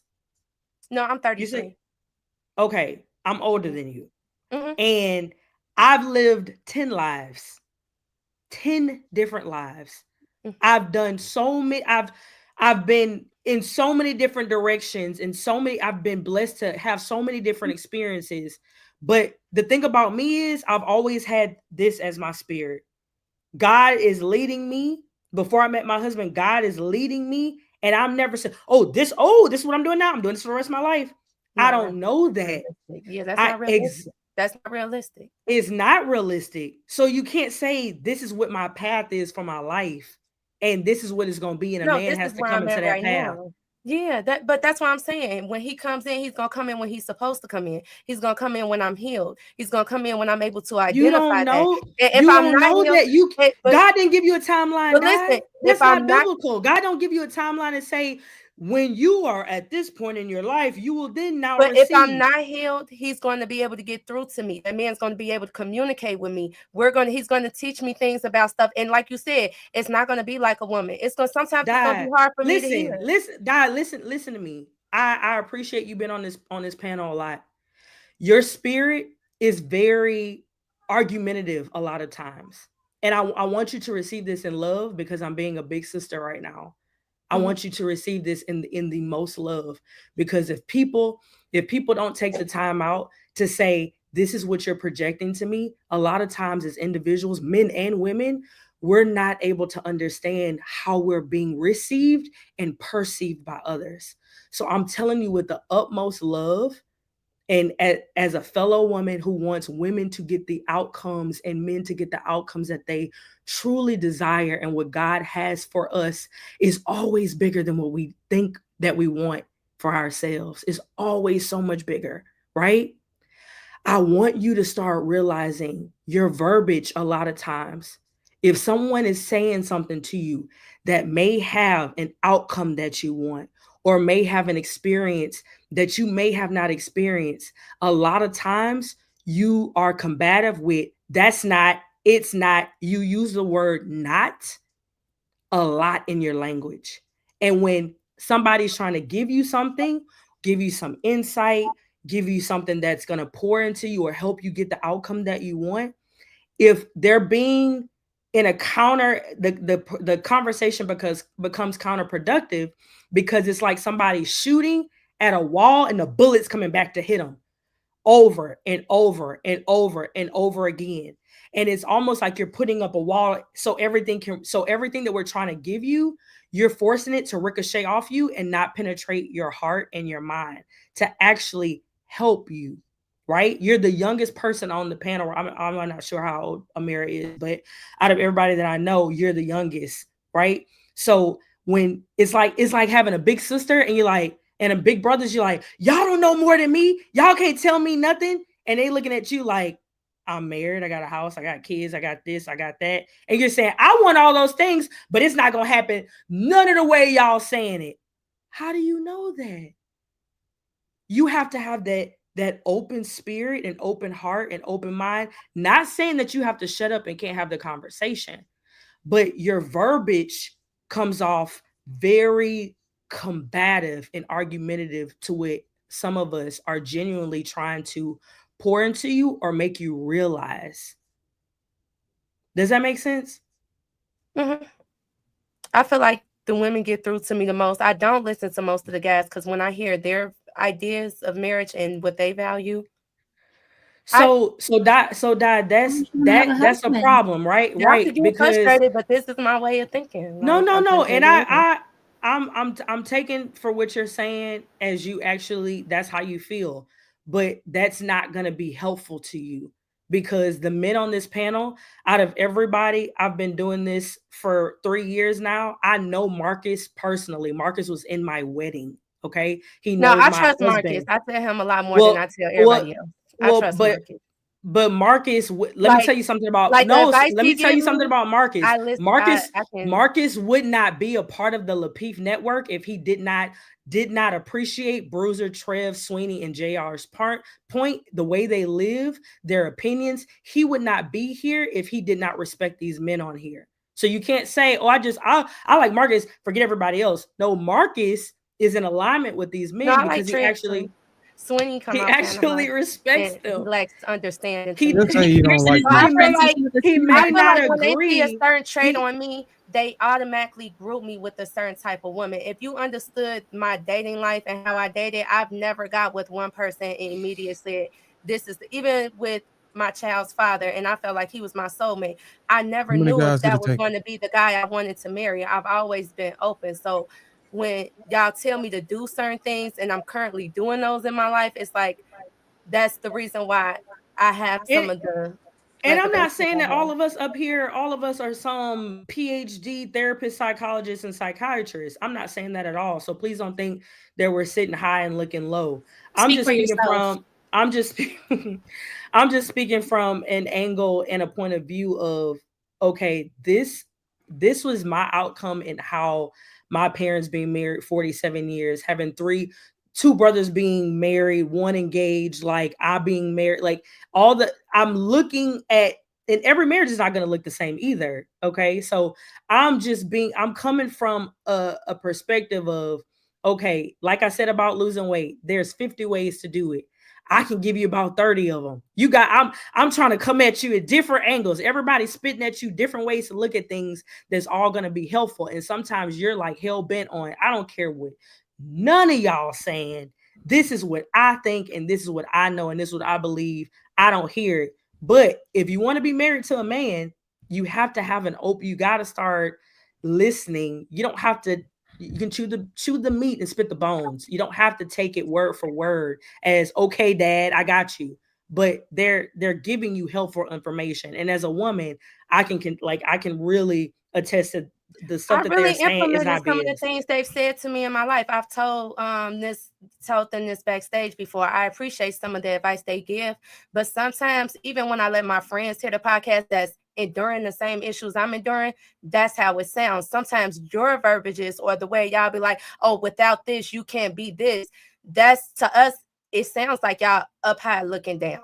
And that's what I'm trying to get through to y'all. If y'all really trying to get through to us, sometimes, especially the way the men deliver on the podcast, it's not going to penetrate because it sounds like there's no empathy there. Some of us who really want to learn, sometimes they group us with those women who's not trying to learn. They're just trying to get a certain outcome. And that's what makes us be like, okay, you don't understand that we have these traits because we lack these resources, but we're here to learn. So there's no reason to treat us with that harshness. There's no reason for that. So Now, that when they men are show gonna these be more examples of direct these- though. Like I'm gonna be real. Sweeney's never harsh with you. Sweeney asks a lot of clarifying questions for you to have self-discovery of what he's trying to point out. I He's just never feel like harsh he with groups you. me sometimes with other women. Like if one, for instance, some women who might ask, okay, I need you to come with some money up front because I've been through a past where I never made that a requirement. They might group her with the girl who is always prioritizing money first when that's not the case. I've been grouped with groups of women with certain types of mind frames, and this Doesn't is matter, just Di. Let it roll off your back. They call me pick-me's and and mammies, and that doesn't But it doesn't Casey, you have to matter. understand you have a certain confidence that has been instilled in you throughout your lifetime for you to be able to do that. When we lack certain resources and we lack certain people in our lives, we don't have to be able to, we don't have the ability to just So do it like that. Di, listen to me. What am I doing? What am I doing? You talk about community, right? What am I doing? What am I doing to you right now? Am I not trying to pour into you? So why are you saying you don't have, you're lacking this, you don't have? When you get it, Di, you don't even recognize it. When I receive it now, but when y'all first talk okay, about these women, you don't understand that sometimes a lot of us are in their situations, or sometimes we might exude traits like them. So when y'all initially talking, and I realized, dang, I have that trait, but not necessarily that mind frame and trying to gain that outcome, it makes us feel like, okay, because our intentions are different, maybe that doesn't apply to me. That's what I'm trying to say. And that's why I said sometimes the advice comes off kind of harsh, if that makes any sense. So, and this is where Darwin comes into play. Okay. So there's different ways to look at things. We can talk about our past, we could talk about childhood, we could talk about all the things we're lacking. But it has to come to a point where you make a decision that you want to be better, regardless of what you are given or what you were not given. You're going to have to let that hurt and whatever feeling of lack that you feel that's hanging over your head, you're going to have to let that go and push forward to the outcomes that you want in life. And you're going to have to pour the time and energy into the things that this is the outcome. What are the requirements? This is the outcome. What is the requirements? This is you're going to have to write it down, and all this talking of past and what you don't have and what you weren't given and what your friends didn't get. You trying to put all of these people on your back and all of this trauma on your back. And guess what? You're drowning, Di. You're going to drown. That's what Bruce was talking about. Yep. So community starts with self and family in the household. If you're going to truly contribute to your community, you got to work on your household first, because your household is within the community. That's how you change a community. So Doc, my wife, she kind of share, and I'm gonna say we all share, because I share that same sentiment that you share, right? As far as not wanting to disconnect from the people from where you from, right? I talk about, I'm from the Holy City, I'm from out of Lawndale. And you know how it is over there. So my wife, she got a social working degree. Her initial degree was in social work. And what was getting pulled from her every day, because she going in here trying to save the world, and these kids going through extreme abuse. And she trying to work with them, dealing with runaways in the middle of the night, all this type of stuff. It was tearing her apart. I'm like, so this is the advice I gave her, and I'm giving you the same thing. Like Casey said, to sum it up, you have to put your mask on before you can save anybody else, and get to a point where you're not going to be empty trying to help other people, because you kill yourself and them in the same. Any hope and help for them, you'll hurt yourself and them in that process. So sometimes you have to like even with that same mindset. I was talking about this the other day. I kind of disconnected from some of the stuff I used to do, because I had to focus on getting my three under 5 to a position where I feel that they got all the lessons they need, and they are emotionally equipped, intellectually equipped, and physically equipped to be able to kind of stand in the direction that I'm leading them in, and that I'm trying to impart into them. But if I kept trying to just run over here, and my kids would suffer, and ultimately the community would suffer, because I would be putting out kids that would not be to the best ability, So yeah, just put your gas mask on first. So before you move on to helping everybody else, try and just structure the things you want in your life, or the things you on your vision board in your life, to be the way that you can be the shining example of that. And then you can give the advice on how you got there without having to take from yourself and say, here, because you probably from the pecan wheel. I buy a pecan wheel. I'm not getting 2. I got to split it with my homie. You know what I'm saying? I'm gonna split this honey bun down the middle. If I get on, I'm gonna bring you with me. You not like that? It's called pecan, not no pecan. I did used to be like that, Marcus, but I'm not at that point in my life now. Right now, I'm solely focused on me. I'm solely focused on my family. And what I did was, because for me, I've always been able to get a job. That's been nothing for me. But lately, it's been like going backwards. Like I couldn't do that. So I'm like, God, what's going on? Like I'm steadily applying. I'm steadily doing what I'm supposed to do, but I'm not getting the jobs that I'm used to getting. But I got different opportunities. I got opportunities to be a parent mentor. I got opportunities to do the PTO. Another lady just offered me another job where I can do that, but it still has to do with the community. So that's why I said what I said as far as the community. But I'm not putting everything into the community, if that makes sense. I am pouring into myself. And that's why I said right now, because I'm pouring into myself and because I'm learning how to get my family settled and myself settled first, how can I really give a man what he need if I'm not where I'm supposed to be, if that makes any sense. And I'm not talking about financially or having a house, because maybe my husband is going to provide that for me, but I'm just talking about what you was just saying, like not worried about my friends. Like I tell my friends this all the time, they call because they're so used to me being there. I don't have that many friends no more because I had to pull back and tell them, no, I can't answer your calls. No, I got to make sure I got my daughter first. Like I'm her only parent right now. Like, you know what I'm saying? I have to make sure my household is cool first. Like that's what I'm like kind of focused on. But unfortunately, like I didn't think I wanted to do the community. I didn't never thought that this is something I want to do. I want to be an accountant. I want to do something that brings in money. I didn't want to do nothing that's paying what I'm getting paid for right now.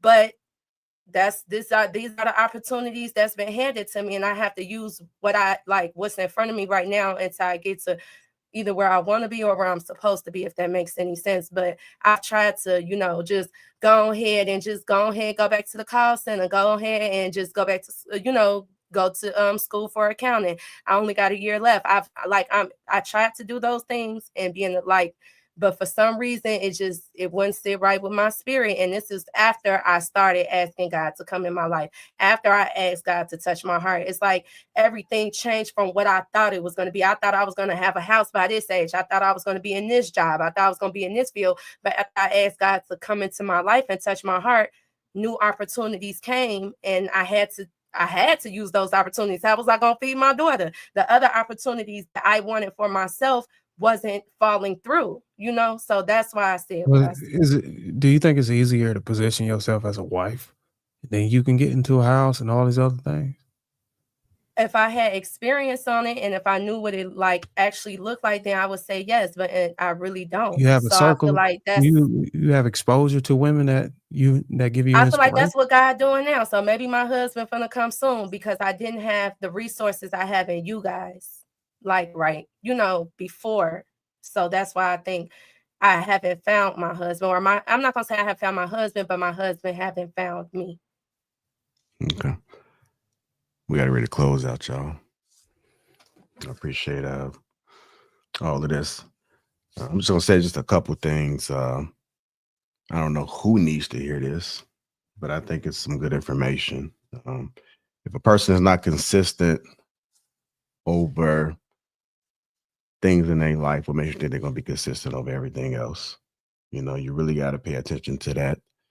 And every time someone receives some advice or information, it's not always warranted with a response. Sometimes you have to allow things to kind of soak in and reflect.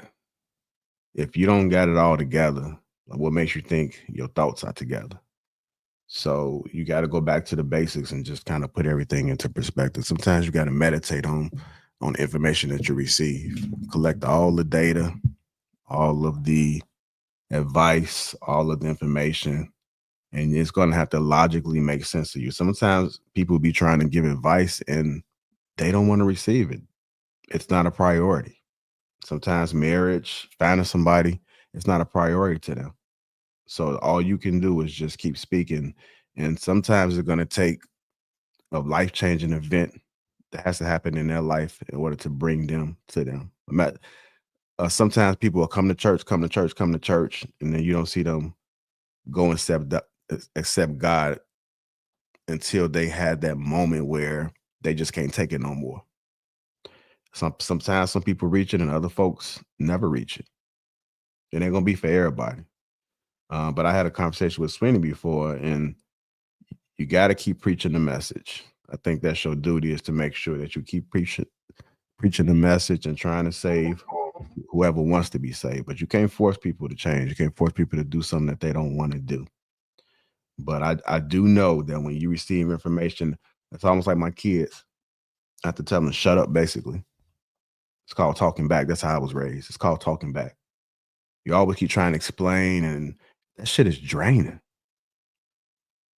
You spend so much time responding and going down your timeline, and this is what I'm doing. This is who I am. No, you got me effed up. That's not what it is. Just, if it's not you, it just ain't you. But spend that energy on reflecting instead of trying to explain yourself to folks all the time. If you know it ain't you, it ain't you. You ain't got shit to prove to humans. Just take what you need from the message, meditate and sleep on it. You might wake up and it might be something somebody said and it might apply to you, but it might be able to help you. But some moments just require silence because the message get lost. Let me get to these super chats so we can get up out of here, man. AP, accountability partner, $20 says, Casey, I mean, every word. I find the ladies dope that gets up here every week and gets beat up. You get up here and called pickle. Aisha speaks up and it's tough. I respect y'all truly. AP again, $10 says, and I care what any of these folks in the chat say. They always prove my points. You compliment a woman, suddenly you're a simp or thirsty. Too many men and women project their traumas. F them. Fans perception, $5 says, I heard someone say women are like flowers and men are like trees. Flowers are pretty, but wilt over time. Trees grow taller and stronger over time. AP again, $10 says, my boy M. White, strong arm emoji. What's good, my G? Late to the party, but glad to see you, boy. Jojo Runya, 499 says, for that, community starts at home, so does education. If so many kids are far from broken homes, then how do you educate them? That's too strong of a tidal wave. Edward Gilbert, $5. Strong arm emoji. Thumbs up for that. Stay strong and keep pushing forward. Joe again, 499. These women act like degrees and jobs have changed human evolution. Life is still about family and community. Joe again, 499. The greatest thing about generational curses is that we can break them. We have to let the past go. Can't always use it as an excuse. Stanley, $5 says, God don't want you to be forced to love him, yet women think he can be forced to send someone to love them. Gina says, Dad, stop ignoring your cat. Hold that cat. That's inappropriate, Gina. Gina again, $2 says, be patient with her. Don't be so aggressive with her. AP again. Casey and Dad, great dialogue with the 50 piece. Thank you, ladies. Not enough of this. I loved it. And last AP again, $5 says, I noticed it, Dad. Listening to Casey. When I find my husband finds me, I hear you, I see you right in front of our eyes. Heart emoji. I want to thank everybody who has contributed to the platform. And we appreciate everybody for tuning in tonight. Make sure you guys give everybody a follow. I have been putting IGs and all that good stuff in the dialogue. So if you're looking to find your favorite person or you're just looking to see what everybody else has to talk about on their own individual platforms, make sure you guys tap in with them. I want to thank everybody. Salute y'all. Enjoy yourselves. And we are out.